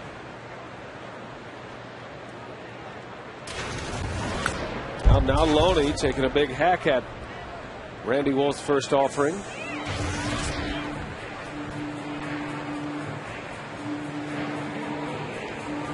So the Dodgers making some noise here in the fifth. They had 3 hits in the third inning, just 1 run, and a runner thrown out at the plate to end the third inning. Braun cut down Ramirez.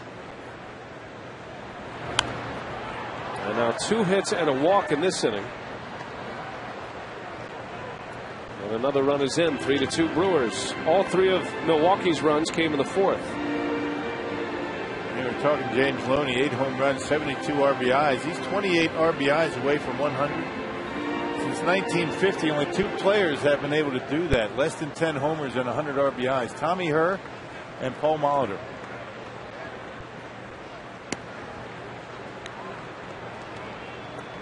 Loney's such a good hitter, and he's an excellent defender at first base as well. Part of that trio of talented young Dodger hitters came up through their system. Matt Kemp, James Loney, and Andre Ethier.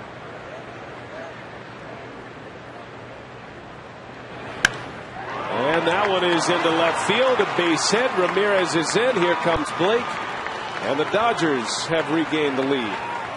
A 2 RBI single for James Loney. And it's 4-3 Los Angeles. Yeah, third time through has not been very good to Randy Wolf. The Dodgers getting some pretty good swings. 2 more RBIs for Loney. Creeping him closer to that 100 RBI plateau. Up out over the plate. It was on the corner, but up. And Loney able to get a bat on it and line it into left field and plate 2 more runs. Oh, that one is misplayed. And it'll be an error on McGee. Carroll is safe at first. The inning continues here.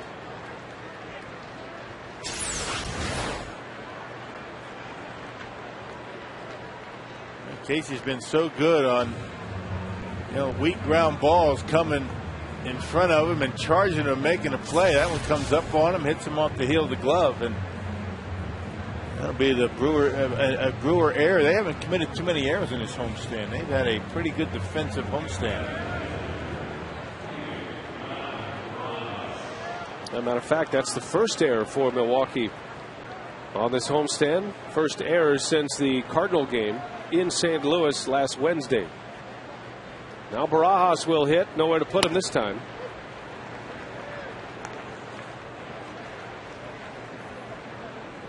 The 8th batter of the inning. The Dodgers have put 3 on the board. They lead 4-3. Answering the 3-run Brewers 4th. In the air to left. Braun easing back. And he sizes it up for the final out of the inning. But the Dodgers do damage. 3 hits, 3 runs, 4-3 LA.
Is presented by the Wisconsin Lottery and its family of instant scratch games. Odds are you'll like them. By Airtran. Go, there's nothing stopping you. And by GMC. We are professional grade.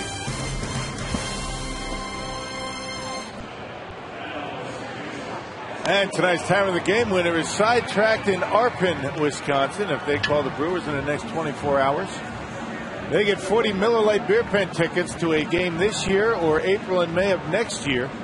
This offer courtesy of the Tavern League of Wisconsin and Miller Lite, a game at home, home game next year. Arpin, you know where Arpin is? Tell me where Arpin is, Rock. It's between Wisconsin Rapids and Marshfield. Ah, that clears it up. Little town. As the crow fly, how far from here? Not too far. Okay. Just a conversation. Couple hours. Just a conversation away. That does not appear on MapQuest. 4-3 Dodgers. They have regained the lead here at Miller Park. Alcides Escobar leading off. Started the third inning with an infield hit as Mike McClendon begins to get loose.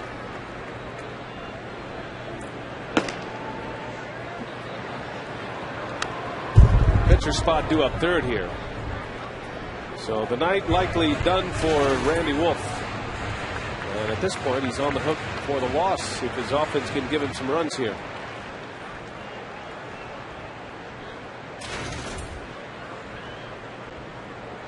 Escobar hitting .252 after his bunt single in the third inning. Just reaches out, serves one to right. Ethier is there. One away.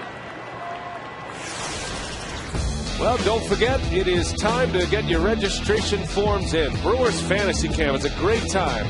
I'm heading out there this year. Got a bunch of friends going. We'll probably have, I don't know, 50, 60, maybe 70 players this season. And you get round-trip airfare to and from Milwaukee and Phoenix. You get your own personalized jersey. Get instruction from Brewers legends and a great roster of coaches coming this year. The full treatment. You're treated like a big leaguer for a week. And it truly is a fantasy week. We got a special deal going on. You sign up before Halloween, you get your own personalized rock bat. Oh, I see. From Roland Hernandez. Yeah, get your name on it. You know, the rock bats. It's not your bats. It will say your own personal name, your name with Brewers Fantasy Camp on. Gotcha. Rock Bats is the name of the company. Right. A Wisconsin company. Matter of fact, a lot of players with the Brewers use the Rock Bats. Corey Hart. We just had our fantasy camp reunion. Everybody got introduced before the game on Sunday and played a game at Miller Park on Monday. Brewers off day. So you get your entry form in before Halloween, which is October 31st, I think, this year. And around the holidays, you get your rock bat. The deadline is December 1st. If you want to go to fantasy camp without a bat. Do you get your own specs on that bat, or is it, kind of whatever you're offering? I think whatever I'm offering at that particular time. You're going to kind of judge what kind of hitter each of us is, and then you'll decide what kind of bat we'll use. And based on that, every hitter is going to be the same. 34-32. Wow, that's exactly what I wanted. Hey, man, it's a souvenir bat. Yeah, it's not a bat to use. You can. But you'd rather not. Why would you? No. It's got your name on it. Pretty good chance that it's going to be firewood by the end of the week. If you use it. Not that the rock bats break easily. Right.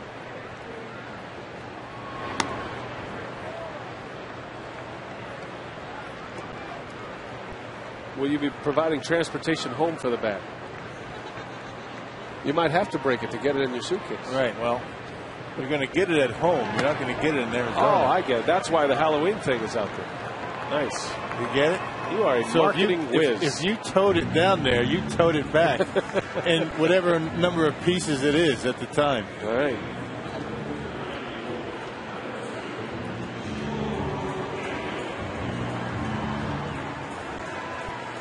So 2 outs. Under a nearly full moon tonight, according to Rock. Joe England pinch hitting. Continues to be the major league leader in pinch hits this year. Has 18. He's hitting .346 as a pinch hitter this year. It finishes the night for Randy Wolf. 5 innings, 7 hits, 4 runs. All earned for Wolf. He walks 3, strikes out 4. England into center. And Matt Kemp will play it for the final out. So a 3-up, 3-down inning for Kuroda. The Brewers trail the Dodgers as we go to the 6th.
This copyrighted telecast is presented by authority of the Brewers and may not be reproduced or retransmitted in any form, and the accounts and descriptions of this game may not be disseminated without express written consent of the Brewers. New pitcher for Milwaukee. Randy Wolf is out. 5 innings, 4 runs, on the hook for the loss. And here is Mike McClendon, who is coming off his first Major League win back on Saturday night. Yep, Saturday, 3 innings. And did an awfully good job. 3 strikeouts. He didn't walk 3, only gave up 1 hit, but earned that first Major League win. Sinker slider for Mike McClendon, and he is really impressed in his first 2 appearances. Had to be a great feeling for McClendon. He was able to get the baseball and his first big league victory right here in his home ballpark. The final numbers for Randy Wolf: 107 pitches tonight and 4 earned runs. He gives up 3 runs in the 5th inning. Well, it's that 3rd time through the batting order that continues to haunt Brewer starters. On the flip side, the Brewers bullpen has been outstanding. Over the last 12 games, Brewers relievers have an ERA of 1.52.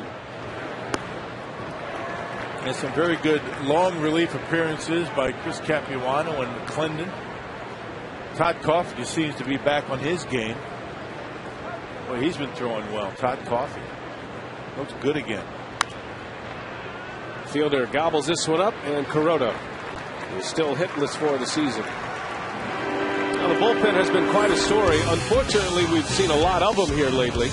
But over the last 4 games, they've been required to pick up 17 2/3 innings. That's what scares you a little bit. More than 4 innings per outing or per game. But look at the ERA: 1.02, 25 Ks in the 17 innings, and haven't allowed hardly anything. An opponent batting average at 119. That's good work. I think the Brewers feel like they're fortunate that they're in the middle of this stretch of games where they've had plenty of off days. Now, there have been 3 team off days in a stretch of a couple of weeks now, and that's going to end pretty soon. There's a long stretch of games coming up, and the starters just simply have to go deeper in games, or else there won't be enough arms out there to get through. Rosters do expand on September 1st. You can expand the 25-man roster up to 40. Yeah, Brewers have 3 more off days this year, all coming in September. The 2nd, all 3 of them fall on a Thursday. The 2nd, the 9th, and the 16th. And that's it. They have a long stretch of games to end the season. That's 17 in a row to finish the year. But you'll have expanded rosters by then, and you can use that to your advantage. That one is down the line. Theriot again with extra bases. And Theriot will settle for a double. Back-to-back doubles by Ryan Theriot. Boy, he just shot that one down into the corner in right field. He's always had good at-bats against Milwaukee. The Brewers did a pretty good job against Theriot last night. He got a base hit his first time up and then finished the night his last 4 at-bats hitless. Back-to-back doubles continues his hot hitting against Brewer pitching, taking that an inside-out stroke and right down that right field line. Thought maybe that Theriot might have thought about a triple, but decided to hold it second. Well, now it's Ethier.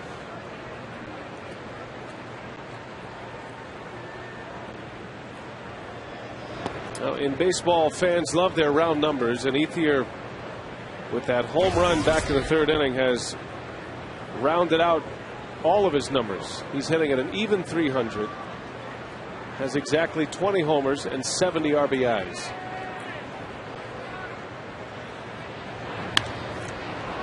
Off the end of the bat, and Kane will settle under this one. Theriot's going to tag. Kane has a good arm. He unleashes one. The throw to third is late. Theriot is just in there. Man, he can really throw the ball. Boy, the more you see him in center field, the more you like him. He can do it all out there. Gets good jumps on the baseball. Gets to those balls in the gap to the wall very quickly. And has a tremendous throwing arm. Yeah, right over the top, straight as a string, right on the money.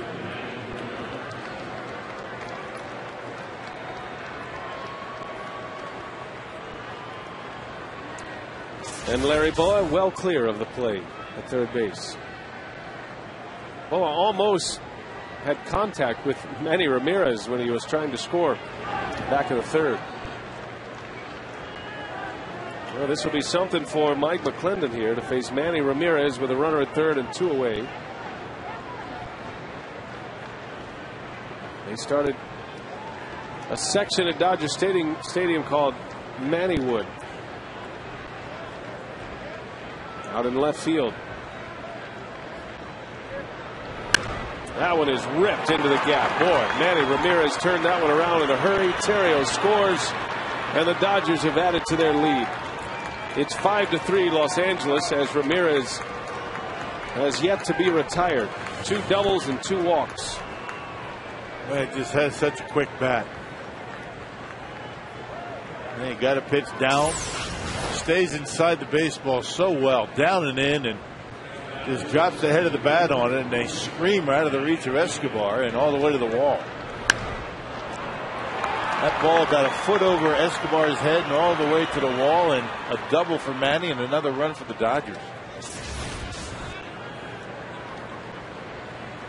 Here's Matt Kemp with 2 away. LA doing a lot of damage in the last couple of innings with 2 outs.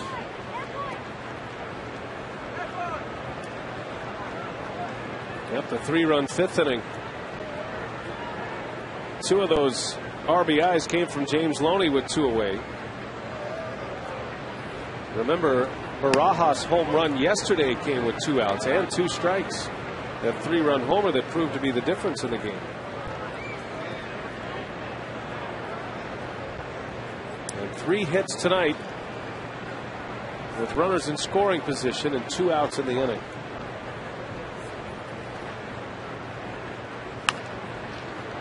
Casey McGee will make the play, and Kemp is retired. So the side is retired, but the Dodgers add to their lead. Manny Ramirez with an RBI. It's 5-3.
the Dodgers and the Brewers. Andre Ethier opened the scoring tonight with a home run in the third inning. Brewers came roaring back. A 3-run fourth. RBIs from Corey Hart, Ryan Braun, and Casey McGee. McGee with a sacrifice fly continues his major league pace-setting August for RBIs. Matt Kemp drives in a run on a sac fly in the fifth. Dodgers get 3 runs in that fifth inning. Loney drove in a pair with 2 outs. And then Manny Ramirez adding to it with a double and a run batted in the sixth. 5-3 Los Angeles as we head to the bottom of the sixth inning and the top of the order coming up for Milwaukee.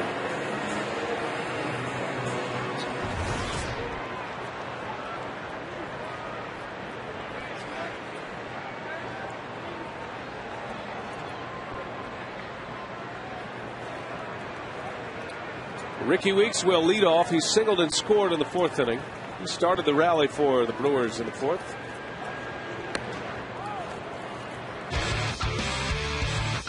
Well, last night, Ricky Weeks banging out his 24th home run of the year. The Powerball home run total is a career high for Ricky Weeks. 24 homers, 74 RBIs. Just a monster season from the leadoff spot. Well, the most impressive thing for me, amongst all the numbers that he's been able to put up, an on-base percentage near 370. I mean, that ranks up there amongst the elite in leadoff hitters in baseball.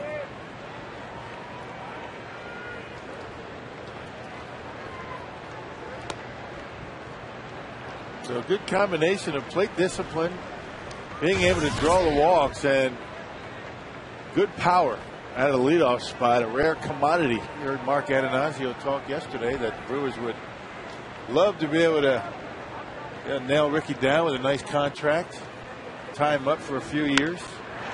Back up the middle, a base hit. So Weeks is on once again. Ricky's got to find an agent first. Right. His agent, Lon Babby, has left the business. He's now working for the Phoenix Suns in the NBA, so Ricky's in a little bit of transition. Got it down on the trademark just a little bit, but Ricky able to center on it and hit it hard into center field. Back-to-back hits for Ricky Weeks. Weeks does still have one more year under club control. An arbitration year this offseason for Weeks. But they'd like to lock him up long term, much like they did with Corey Hart. Hart signed a 3-year contract extension just about a month ago.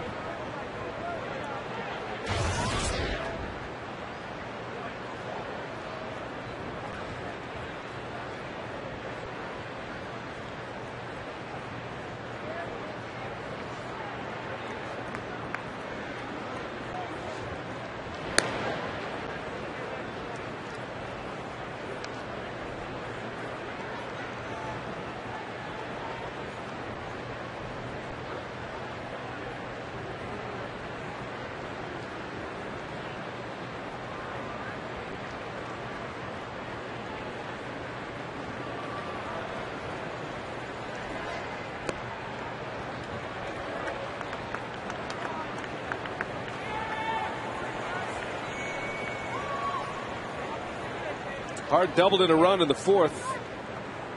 And now 79 runs batted in for Corey Hart.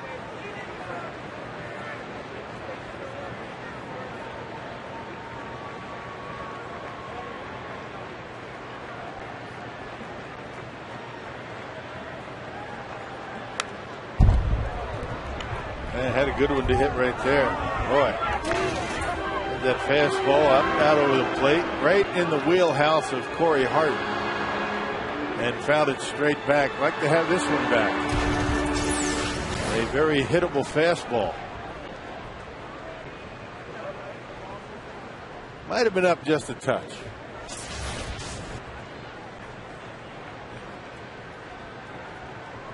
Hart with just 2 home runs since the All-Star break. But still driving in a lot of runs. And you figure there would be some adjustments to how Hart was pitched to.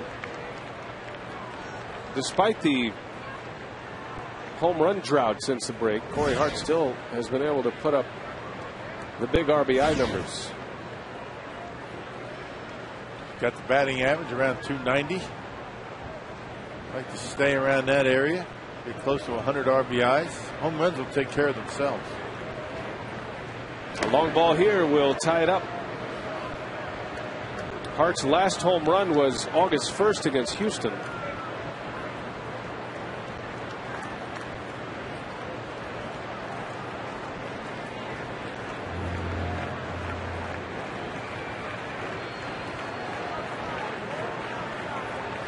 Got a runner at first, the tying run at the plate. 5-3 Dodgers in the 6th inning.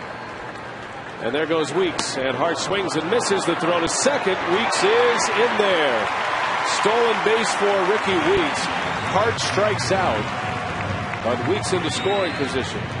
Yeah, good throw by Barajas. Fairly quick release and right on the money. But Ricky had a pretty good jump. Even with Kuroda being quick to the plate and a cut fastball, Corey swings right through it.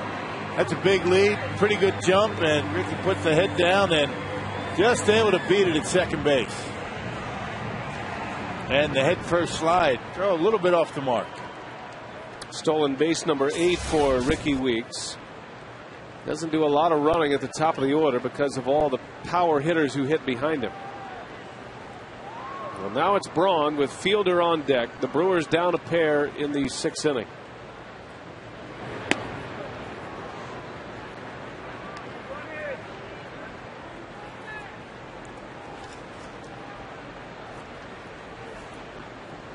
Braun had a double and an RBI in the 4th. He is 1 for 2 against Kuroda. First time up, he swung at the first pitch and popped up in foul territory. He hit one hard his last time up, smoked one to the wall down the left field line. It was just fair.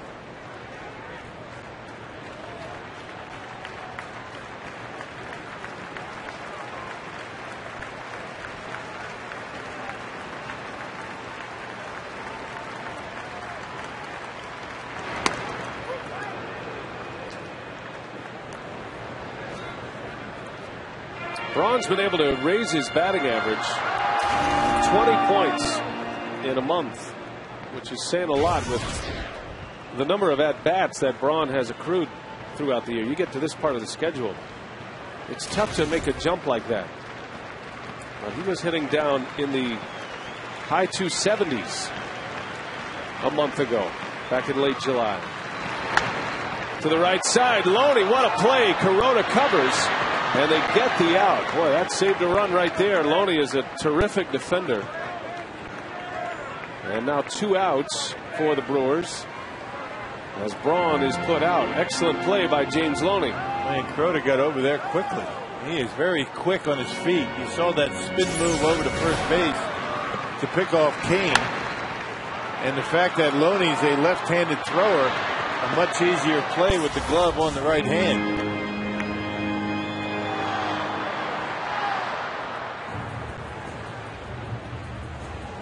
So Weeks at third base, started the inning with a single, and it'll be up to Prince Fielder with 2 away. Dodger bullpen is quiet. Kuroda, other than the 4th inning, has gone along pretty well against the Crew, but he gave up 3 straight hits in that 4th inning and 3 runs in the 4th. Rick Honeycutt is on his way to the mound to visit with Kuroda. Maybe talking a little strategy here with Prince. Well, the Brewers are just fine if Kuroda decides to walk Prince. They'd like to have Casey McGee to play with a couple of men on. One of the most clutch performers at the plate for the Brewers with men on base.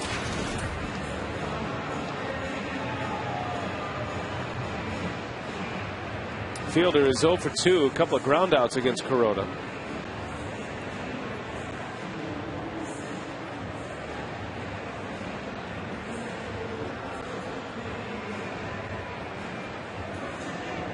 You can't put as much of an exaggerated shift. Casey Blake is going to have to be somewhere between the hole between third and short. But look how deep Ryan Theriot is playing into the rover position in right center. Have to keep Ricky Weeks relatively close to third base. I mean, he can't go up there like he was with nobody on. You know, put him right where the shortstop would normally be.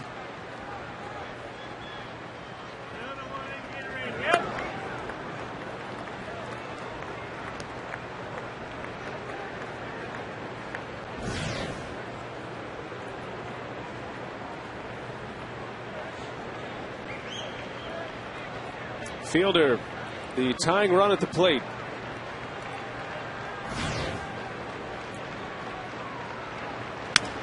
And he gets sawed off, but he cues one into left field. He beats the shift for an RBI.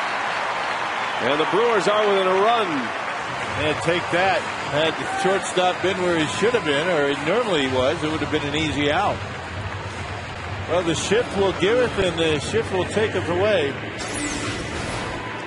And this time it gives Prince a base hit. I guess you just can't defend a ball that's hit off the handle like that. A little jam shot into left field to score a run. So the leadoff base runner by Ricky Weeks comes around to score. 64 ribbies for Fielder. And now McGee is up, representing the go-ahead run. 2 outs in the inning. Casey an RBI his last time at the plate with a sac fly. Kuroda stays away from him.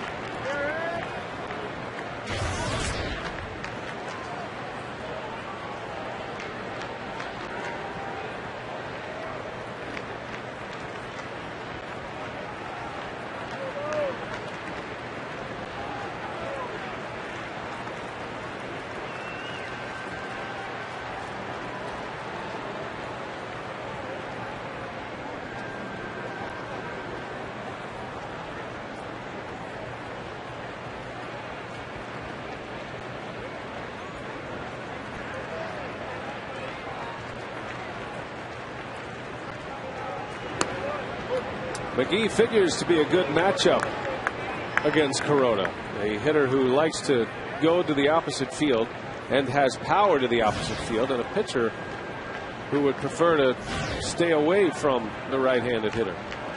Every now and again he will try and ride one in on your hands with that sinker. 93 with the sinker. He's anywhere between 90 and 92 with a cutter. There's the cutter. And it's a ball and 2 strikes on McGee.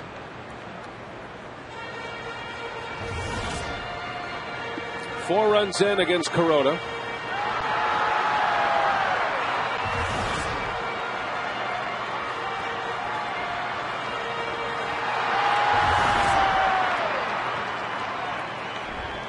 It's the most runs Kuroda has given up since August 2nd. Was 4 starts ago against the San Diego Padres. Brewers are down a run, 5-4 Dodgers.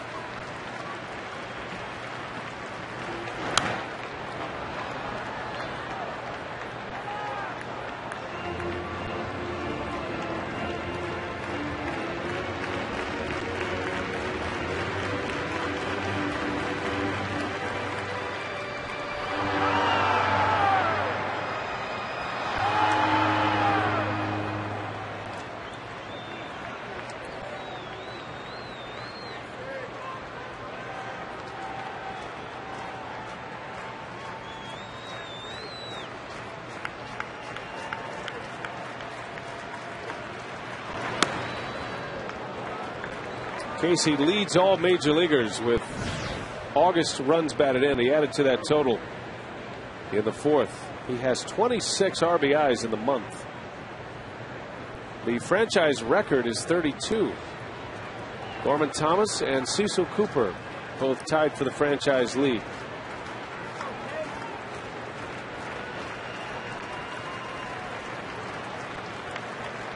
And about a week left.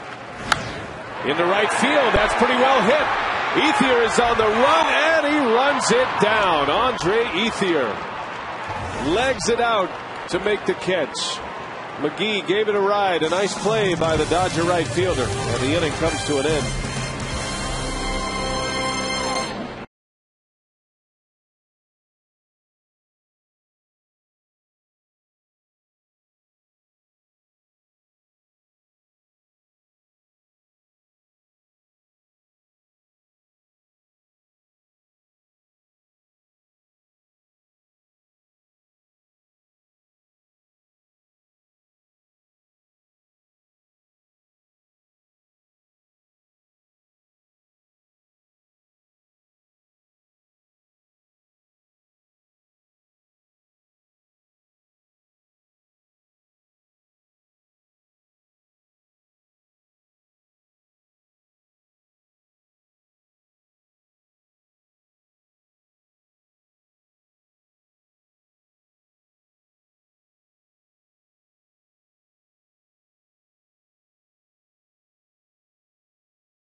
Taste greatness. And by Toyota. Thank you for standing by us. For more information, visit buyatoyota.com. Our Miller Lite What's on Tap. The Brewers are not on television tomorrow. You can catch that game on Brewers Radio. Back on Fox Sports Wisconsin Friday night against the Pirates. And then on WMLW Saturday night against Pittsburgh. Homestand continues. 3 teams, 9 games over 10 days. Casey Blake leading off for Los Angeles against Mike McClendon. Mike McClendon giving up his first runs in the big leagues last inning. Gave up a run on a Manny Ramirez double.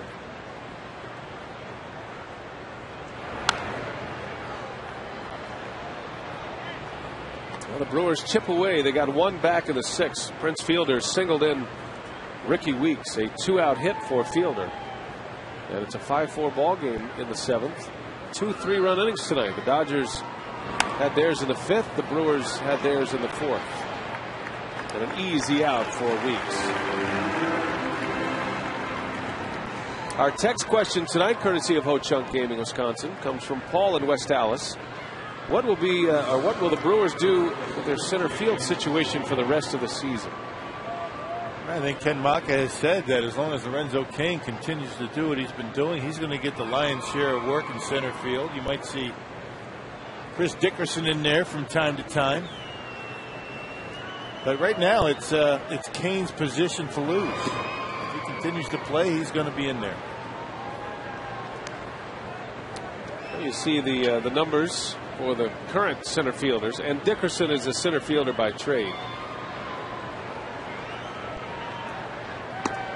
Gomez is one of the best center fielders in the game, no question. But it's what you do at the plate that counts.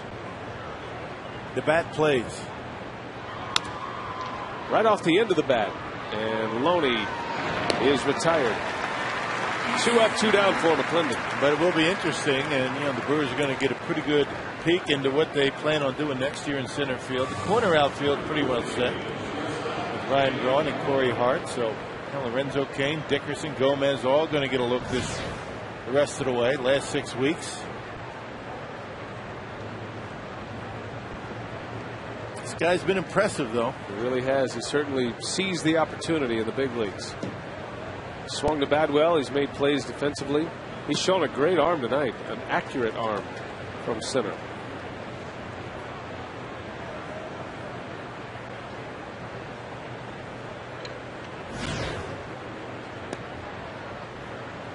Two outs for Jamie Carroll. He reached on an error his last time up. He's 0 for 3. Filling in for the injured Rafael Furcal. That one's going to hurt. Right off his foot.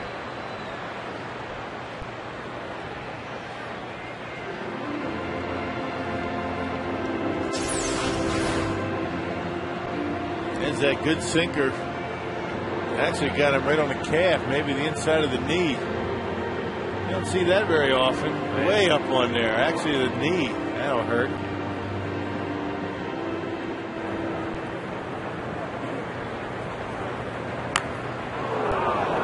Down he goes. The depth of your sinker is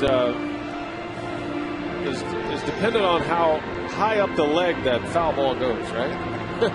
If you're seeing hitters take them off the knees, you know you have a great sinking fastball. McClendon does. And you know it's even sinking when it's up in the zone. A lot of sinker ball pitchers, when they get up in that area, it straightens out. They end up being ripped off the wall somewhere.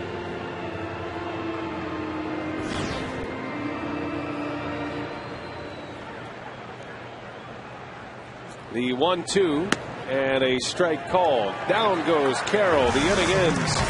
And Mike McClendon with a 3 up, 3 down, 7.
Bottom of the 7th, Dave and Craig getting set for Brewers Line postgame coming up in just a bit. The 6, 7, 8, 9 hitters, last couple of nights, we've needed some production from them. They could start doing it right now with Kane. Just 2 hits, haven't scored any runs yet either. Well, that's right, and Lorenzo Kane, who's starting it off, he does have a base hit, but the thing about it, they've got to start putting some production down there, getting on base that leads up to those top guys. All right, how about what's coming up after the ball game with our on-field instructional tonight, Dave? Well, we saw a lot of it in the game today, a little baseball basics around third base. We're going to talk about leads, tagging up, taking turns. Rock going to run? No, I better leave that to me. I'm the speedster. All right, sounds good, guys. So apparently your role tonight will not be that of a base runner, Rock. I'm going to be Larry Bow. I'm going to follow Davey to home plate. Yeah. I think Davey just called himself a speedster. Yeah, I'm kind of surprised at that, but hey. Guy just had surgery in the offseason and must be feeling pretty good. I think he's recovering well. Yeah.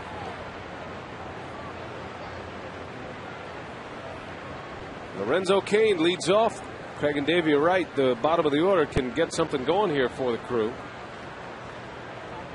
The only hit from 6 through 9 was Kane's single in the second, and he is down on strikes.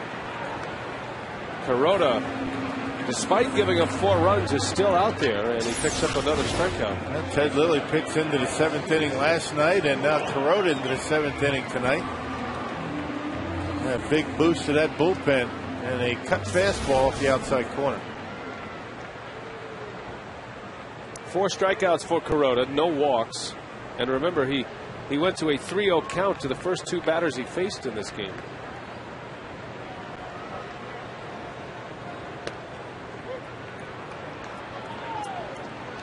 Escobar is 1 for 2, and an infield hit. A bunt single in the 3rd, but was quickly wiped out with a double play. Brewers are down a run in the 7th.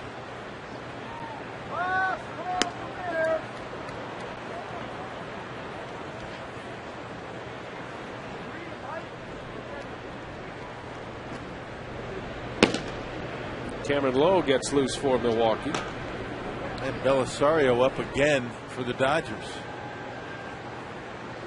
We saw Belisario yesterday pitch the final 5 outs. Or win an inning in 2/3, I should say. Last night's game, as Escobar waves and misses. So Kuroda picking on the rookies. A strikeout to Kane and Escobar. 5 strikeouts for Kuroda. 2 outs in the 7th.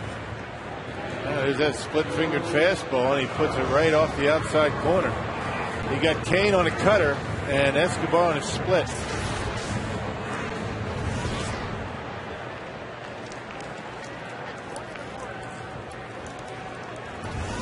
Two gone. George Kataris at the plate.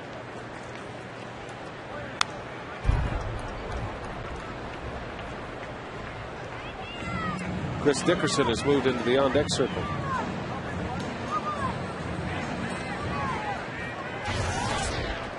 George is 0 for 2.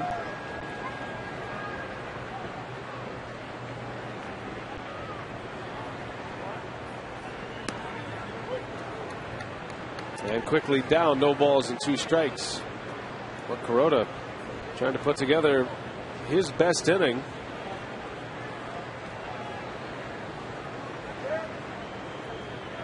Already with 2 outs after 2 strikeouts.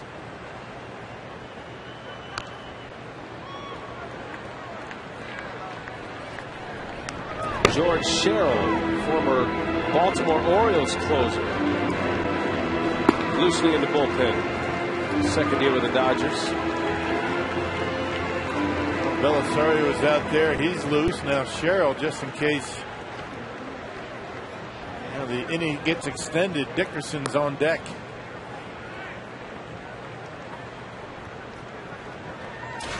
Kataris hoping to give Dickerson a chance in the 7th inning. 5-4. Dodgers lead by a run.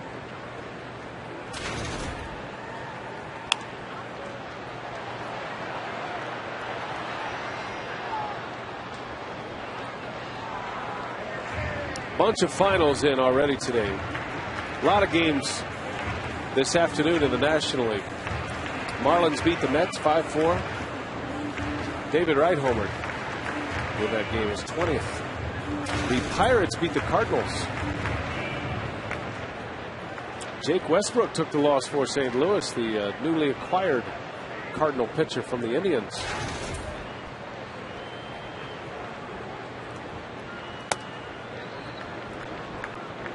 Houston had a comeback win over the Phillies, 3-2, sending Roy Halladay to a loss. Only his 9th of the year. He's 16-9.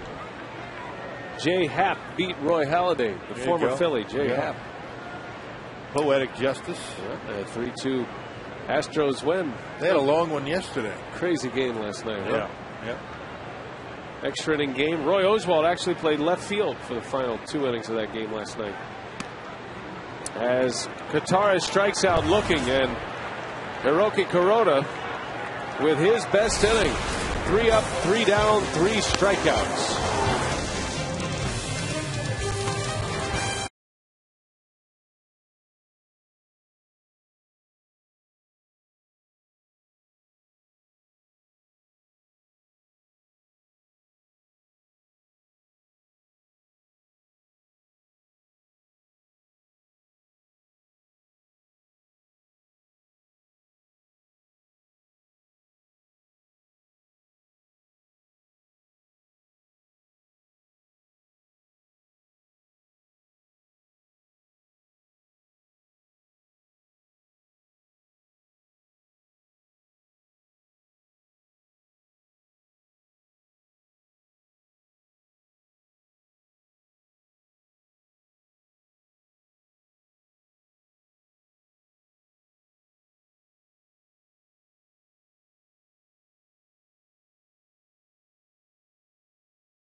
Head to the Dodgers-Brewers game tomorrow at 1:10 p.m. It's going to be a beautiful afternoon. I'm AccuWeather.com meteorologist Kate Bilo. Sunny and gorgeous. First pitch temperature 71 degrees with just a light breeze from the east-southeast.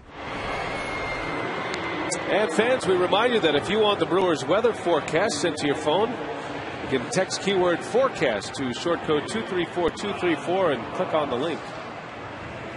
Looks like a great day in Milwaukee tomorrow. Roof is open tonight. Beautiful day for baseball here again.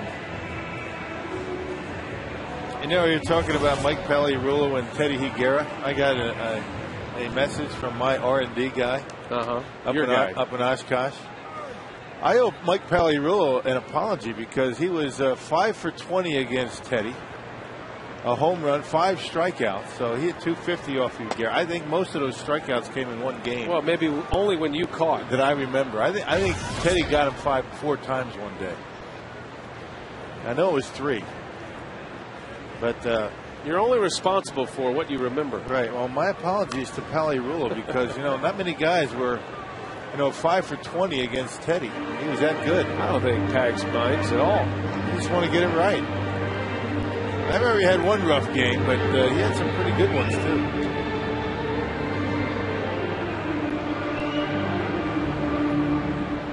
You feel better? I do. Cameron Lowe to Barajas into the Dodger dugout.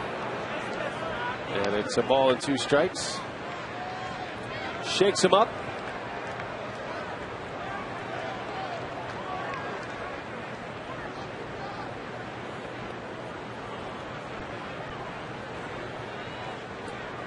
Lowe is in for McClendon. McClendon went 2 innings, just 1 run.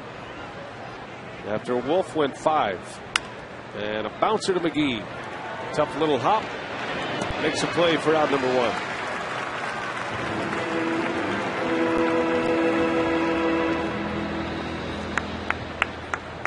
Here comes Scott Pasetnik. He'll pinch hit for Kuroda. So the Dodgers starter is out. 6 innings, make it 7 innings and 6 strikeouts. And a nice hand for Pasetnik. Former Brewer. Had a 70 stolen base season as a Brewer.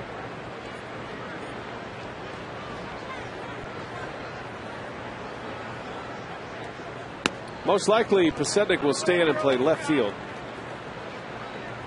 And Ramirez will be lifted from this game. But we'll see. Only a 1-run lead. Be nice to get Ramirez bat out of lineup.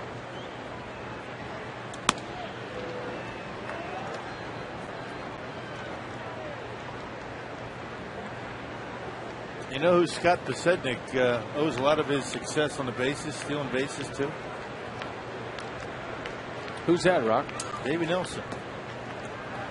Davey was a coach when Scotty was stealing bases. 70 stolen bases 1 year. So no better guy to teach us how to turn the base at third base than Davey Nelson. Maybe you could encourage Pasetnik to come out for the instruction as he delivers a hit to the opposite field.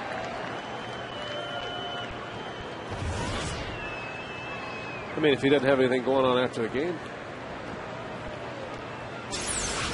That's something you have to plan on. You just can't run into the Dodger dugout and pull Scotty out of the lunchroom. I don't know. Hey, show us how to turn third base. Davey has. Besides, Davey's already said he's ready to do it. Don't need him. Don't need Scotty.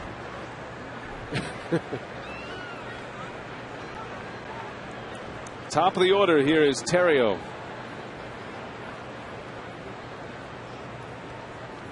Low with 1 out. We'll see if Pasetnik is on the move here. The Brewers thought so. They pitch out. Pasetnik stays put. Pasetnik with 34 steals this season. 30 of those came as a member of the Royals.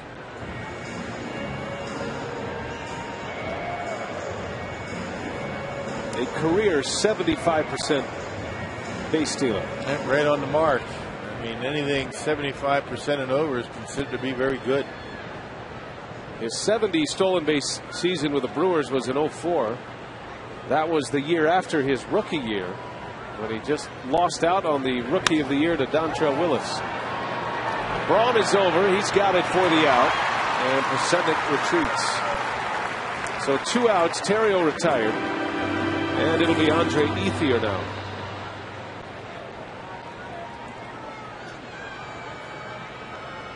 Speaking of base stealers,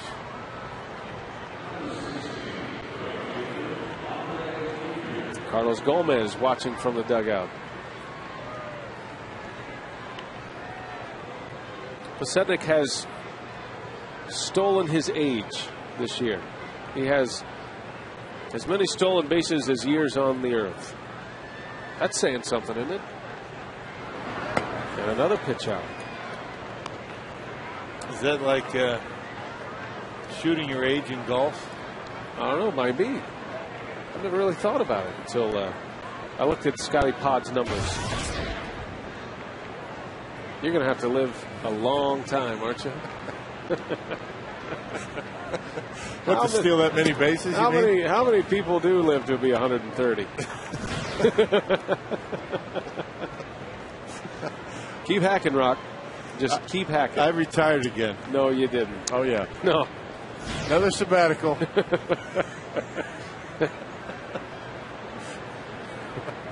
Worked last time. Right off the end of the bat, Lowe will scoop it up. And that's the inning. So Cameron Lowe gets through the 8 scoreless. The Brewers will have a pinch hitter, and then the top of the order, Weeks will bat second. The Brewers need a run to tie it, 2 to take the lead.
It's game 2 of a 3-game series with the Dodgers. And Ethier is homered tonight, his 20th of the season, 70th RBI. The Brewers scored 3 runs in the 4th. Corey Hart with an RBI double. Ryan Braun had an RBI double. And Casey McGee a sacrifice fly. Brewers had the lead at that point, 3-1, but the Dodgers came right back. They scored 3 in the 5th. James Loney had the key hit in that inning, a 2 RBI single. Manny Ramirez added 1 in the 6th. The Brewers got one of those runs back on a Prince Fielder RBI hit with 2 outs in the bottom of the 6th. And it is 5-4. Los Angeles. Jonathan Broxton is on the pitch for the Dodgers, and he will face Chris Dickerson, a pinch hitter coming off the Brewers bench. That leads the Dodgers with 22 saves. He's blown 5 saves. He's had a rough time of it, and because of that, he's been relegated to the 8th inning. Octavio Dotel is the closer at this point. He's got 21 saves. Well, you don't figure that Hong-Chi Kuo will be able to come back and close today's game like he did last night, but we'll see. One thing about Torrey's roster now is bullpen. As you see, Pasednik does in fact stay in and play left field for Ramirez. That's right. Dotel's 21 saves came with the Pirates. Kuo and Dotel do the closing now with Broxton out of that role for the time being. Although Broxton did have a save on the last homestand for the Dodgers. That's a good outing for Kuroda tonight. He only had the 1 bad inning. He gave up 3 in the 4th, and that's it. 3 in the 4th, 1 in the 6th. He pitched 7 strong innings, 103 pitches. Once again, no walks. Guy doesn't hurt himself, does he? Pounds the strike zone. Makes you hit your way on.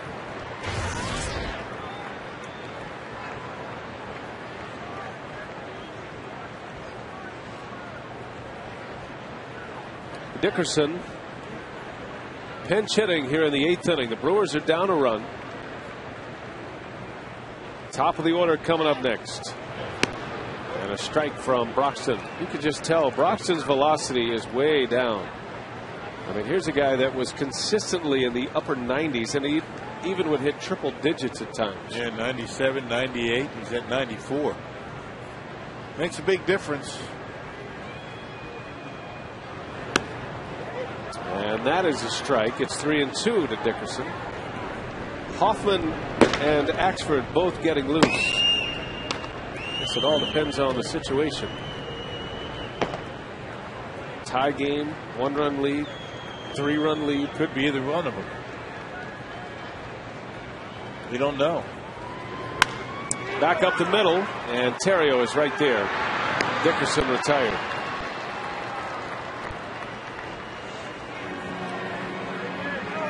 And we want to send out a special happy birthday wish to Joe Adonacio, who sings the national anthem opening day here at Miller Park every year. He's the father of Mark Adonacio. Happy 85th birthday to Joe. Yeah. Mark saying that they watch just about every night.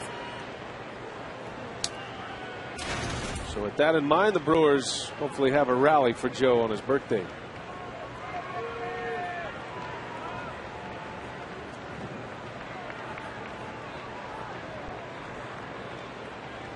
Top of the order, Ricky Weeks. Brewers down to their final 5 outs. Weeks has been on twice tonight, 2 hits. It's 2 for 3 with 2 runs and a stolen base. And a batting average at .276.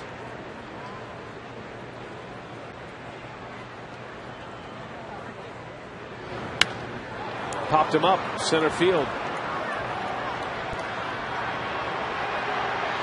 And 2 away. Man, Ricky had a pretty good breaking ball to hit that time. And a slider from Broxton. I think that's the biggest difference for Broxton. I mean, throwing at 94, 95, the slider then becomes a little bit more hittable than when you're throwing your fastball. 98, 99 miles an hour. I mean, you have to dial it up. You have to commit so soon to get to that big fastball that he throws that breaking pitch for a strike and you don't have much of a chance. With the lower velocity you do, you have a chance to get a bat on it.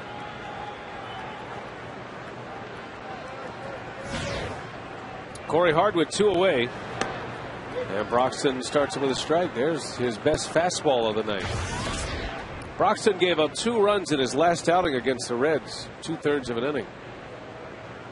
And there was a stretch there of a couple of weeks in late July and early August where he had 3 blown saves, which cost him that role. And really the final meltdown for Broxton and the move for Torrey to take him out of the closer's role occurred in Philadelphia, when the Dodgers had a 9-2 lead going into the bottom of the 8th, and the Phillies scored 4 in the 8th, 4 more in the 9th to win the game.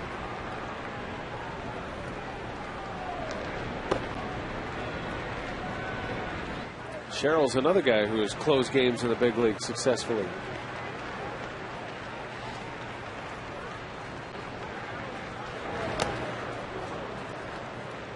He's getting it up there now, 97. Started at 94, and now he's up to 97.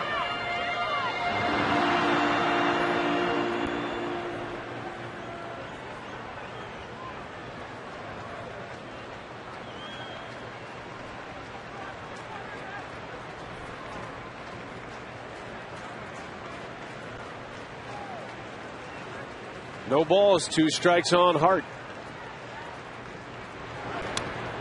1-2. Joe Torre was saying a lot of the confidence for Jonathan Broxton was lost after he gave up that pinch hit home run to Matt Stairs in the playoffs. Remember that winning home run for Stairs, or the tying home run, I should say, for Matt Stairs. Well, he throws a good breaking ball there, and Hart is out. And a 3-up, 3-down inning for Jonathan Broxton.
We're asking you, who do you think has the best storyline so far this year? Ricky Weeks, Corey Hart, Casey McGee, or John Axford?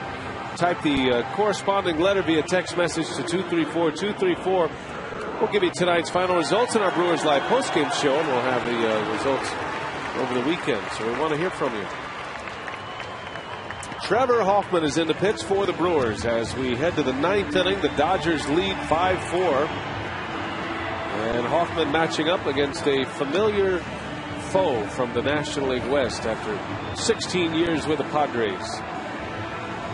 Yeah, 43rd appearance. Last pitched on Sunday against San Diego. Pitched a scoreless inning, picked up a strikeout, and Trevor, in his last 24 outings, has a .274 earned run average and has been unscored upon in 20 of those appearances. Jay Gibbons will pinch hit. The spot that was originally occupied by Manny Ramirez. Ramirez taken out once the Dodgers had the lead late. Ramirez finishes with 2 hits and 2 walks tonight and an RBI. 2 doubles for Manny Ramirez.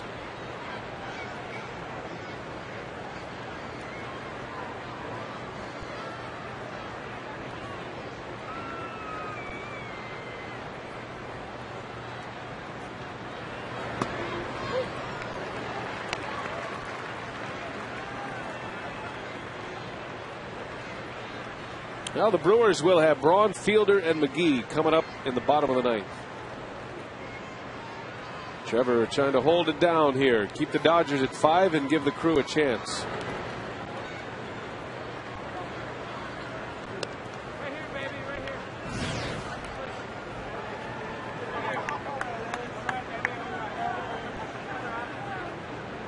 Hoffman has scoreless inning against the Padres on Sunday. Had a 3-pitch save against the St. Louis Cardinals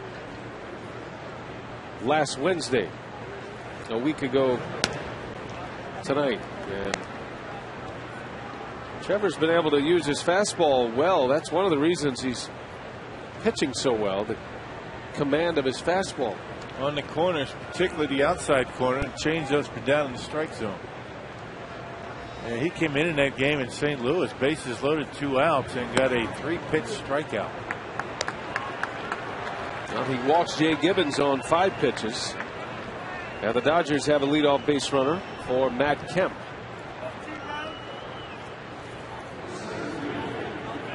So now Trevor Hoffman is getting into some pretty good hitters in this Dodger lineup. Kemp, Blake, and Loney.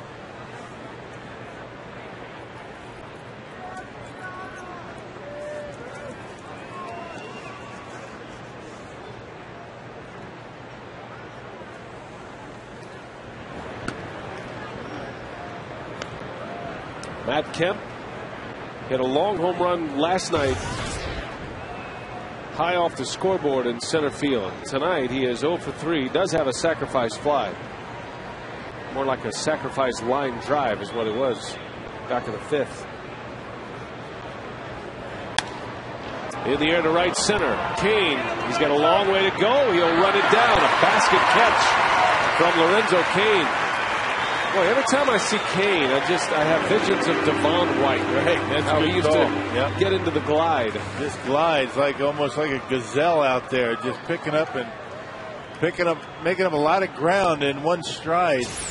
Nobody could run like Devon White, but check out Lorenzo, how far he goes. Takes a good angle on it, has a great speed, and hauls it in. Off the bat, that looked like it was going to be a gapper. It got there easily.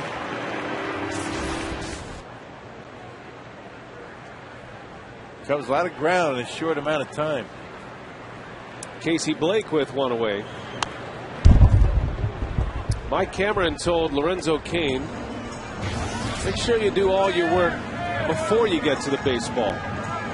You know, it's one thing to show up on the highlight reels with diving catches, but I want you to get good jumps and be there so you can just make an easy catch at the end. The hard part is the start. Hey, but a lot of times those don't make the highlight reels, right? Right. It's what you do early. Lorenzo Kane spent a lot of time the last 2 years with Mike Cameron whenever he had the chance, whether it was spring training or when Cameron was down in the minor leagues on a rehab assignment. Kane says Cameron, who's now on the disabled list for the rest of the season, continues to check in on Lorenzo Kane. Calls him up, sends him a text. Yeah, good guy. Yeah, Mike Cameron, you wish the best for Mike. I think he's headed for surgery. Yeah. On his abdominals. Right. That's a tough injury.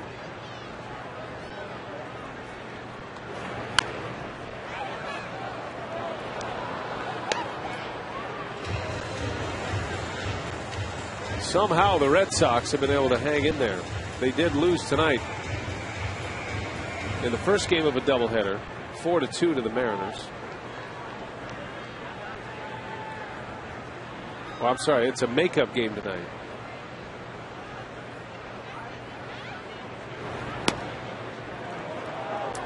Red Sox ran into Felix Hernandez tonight. Man, is he something. How about a guy with an ERA of 2.47? He's 10-10. Hang with him. Man.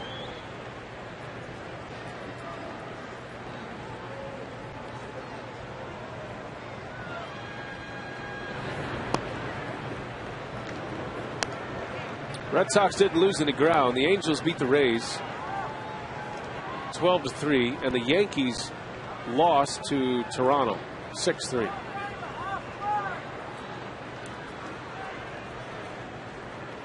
So it all stays the same in the American League East as Blake lifts one to left. Braun has it.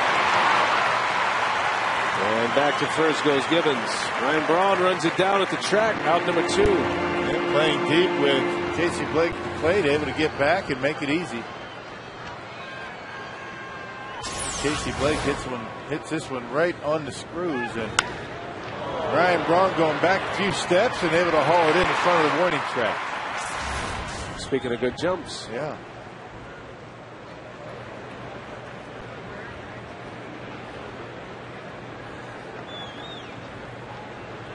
Now it's James Loney, 2 away. Ryan Braun will lead off the bottom of the 9th, by the way.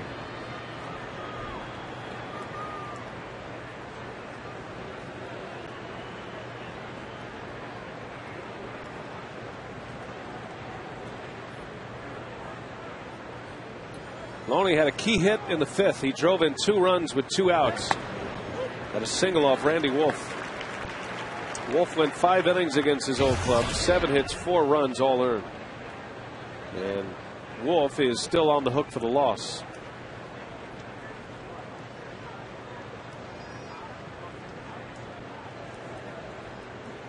Kuroda is in line for the win.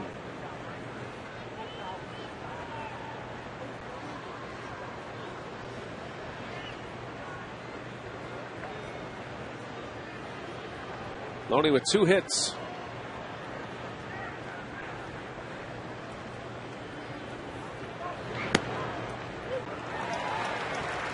You think you could have a Cy Young Award winner that only has 10 wins, 10-10? Of course, he's going to have a few more. But you look at the top 10 in every pitching department in the American League, he's right there. Felix Acat. Right. Yeah, I know it. 10-10, a 500 record. Is it possible? To center field, Kane, right there. The inning is over.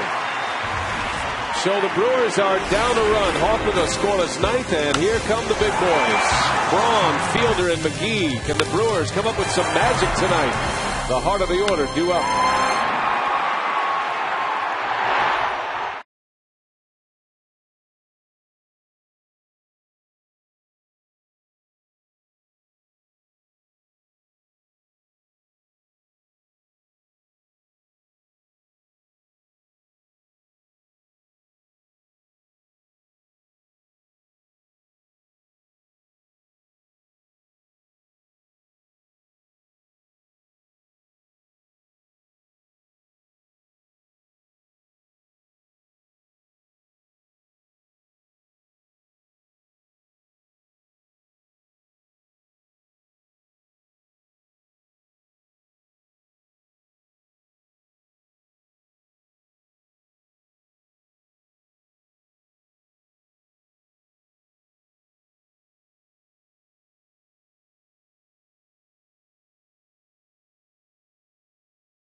Well, it's the last call for Milwaukee. And a crowd of over 30,000 on hand tonight, 30,545.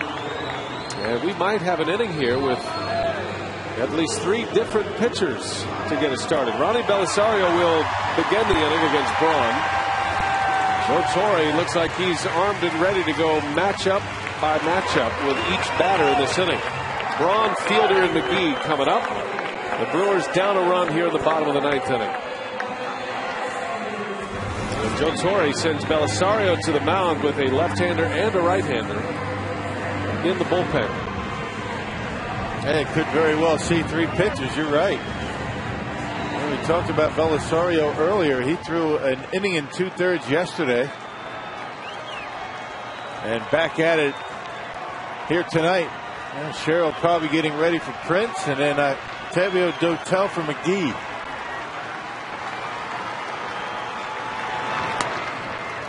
And a strike to Braun.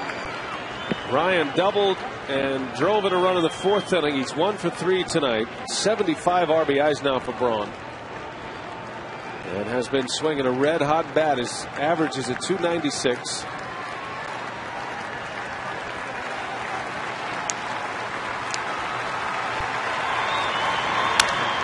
Shatters his bat. Blake makes the play. The ball went to third. The head of the bat went to short. Braun is retired. That bat almost hit Jamie Carroll. Man, look at it. Man, like a dagger out there. Carroll got out of the way once he saw where the ball was heading. And right down on the trademark and splits it right in half.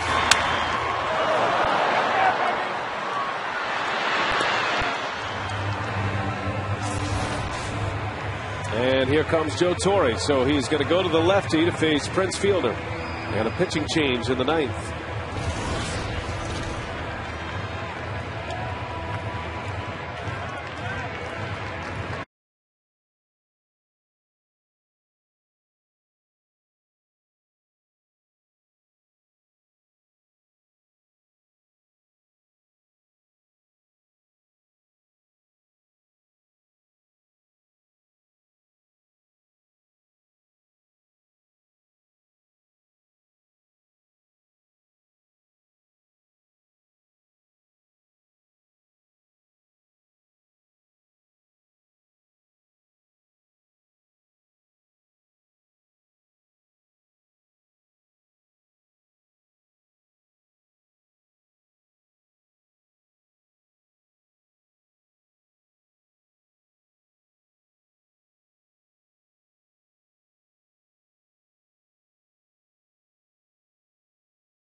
Get the left-hander for Prince Fielder, coming up with 1 away. Fielder, then McGee. The Brewers are down to their final 2 outs.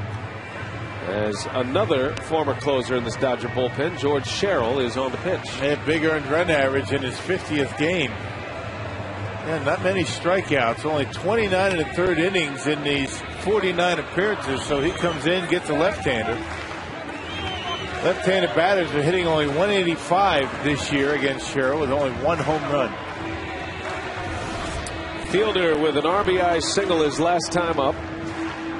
Torre playing the matchups here in the 9th inning. And he's got Dotel ready for McGee next, you would think. A little modified shift for Fielder. Torre keeps Carroll on the left side. Maybe that base hit his last time up had something to do with it. Yeah, that and the fact that, Sherrill is going to be working Prince away predominantly with that slider, thinking that, if he hits that slider the other way, it might go right to Carroll. This time they're more of a conventional defense, except for the third baseman and the second baseman. George Sherrill has 56 career saves.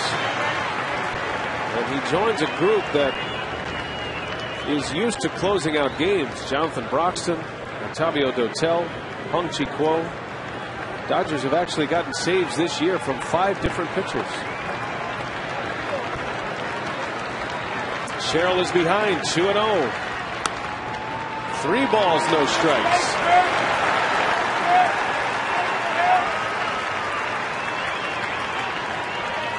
Well, you know he's got the green light if he wants it. It's going to be a fastball, you figure. Got to let him hack. The fielder let one go by. Yeah, well, good pitcher's pitch. Down and away. Can't do much with that.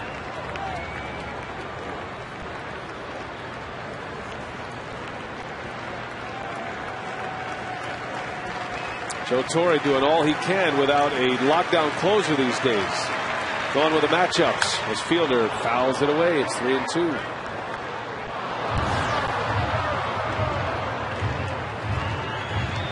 Well, when you don't have the closer that you can count on, it disrupts your entire bullpen. Hey, there's really no continuity. Nobody really knows when they're coming in, and you can blow through a bullpen quickly. Full count. Fielder, bouncer, back up the middle. Terrio ranging over, throws, and it is in time to get Prince. A nice play by Ryan Terrio for the second out. 6-pitch at bat. Prince Fielder got a couple of fastballs to hit, just couldn't center on him. And a nice play by Terrio on the shortstop side of the bag. I should say Jamie Carroll. And a good arm. Not known for his throwing arm. And Prince bouncing it back through the middle. Terrio is in right field at this point. Yeah, they actually moved Carroll to the other side of the bag, I beg your pardon. So Torre is 2/3 of the way home, and another pitching change. We'll take a break. It'll be Dotel against McGee when we come back.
Flirting with danger. He started him out with a slider. Back-to-back sliders off the outside corner. Prince got the count in his favor, 3-0.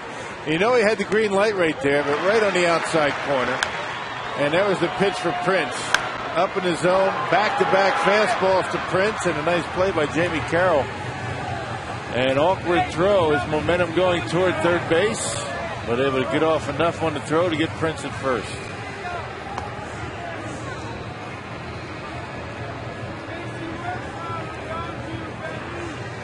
Clipped him by half a step. Well, our Menards player of the game is Ryan Terrio. 2 hits tonight. Terrio with a double. Matter of fact, 2 doubles and 2 runs scored. At this point, Octavio Dotel is on the pitch, and this is the save opportunity for Dotel as he faces Casey McGee with 2 outs in the ninth. The Brewers are down a run. Lorenzo Cain would be next, and McGee is hoping to give him a swat at it here in the ninth inning.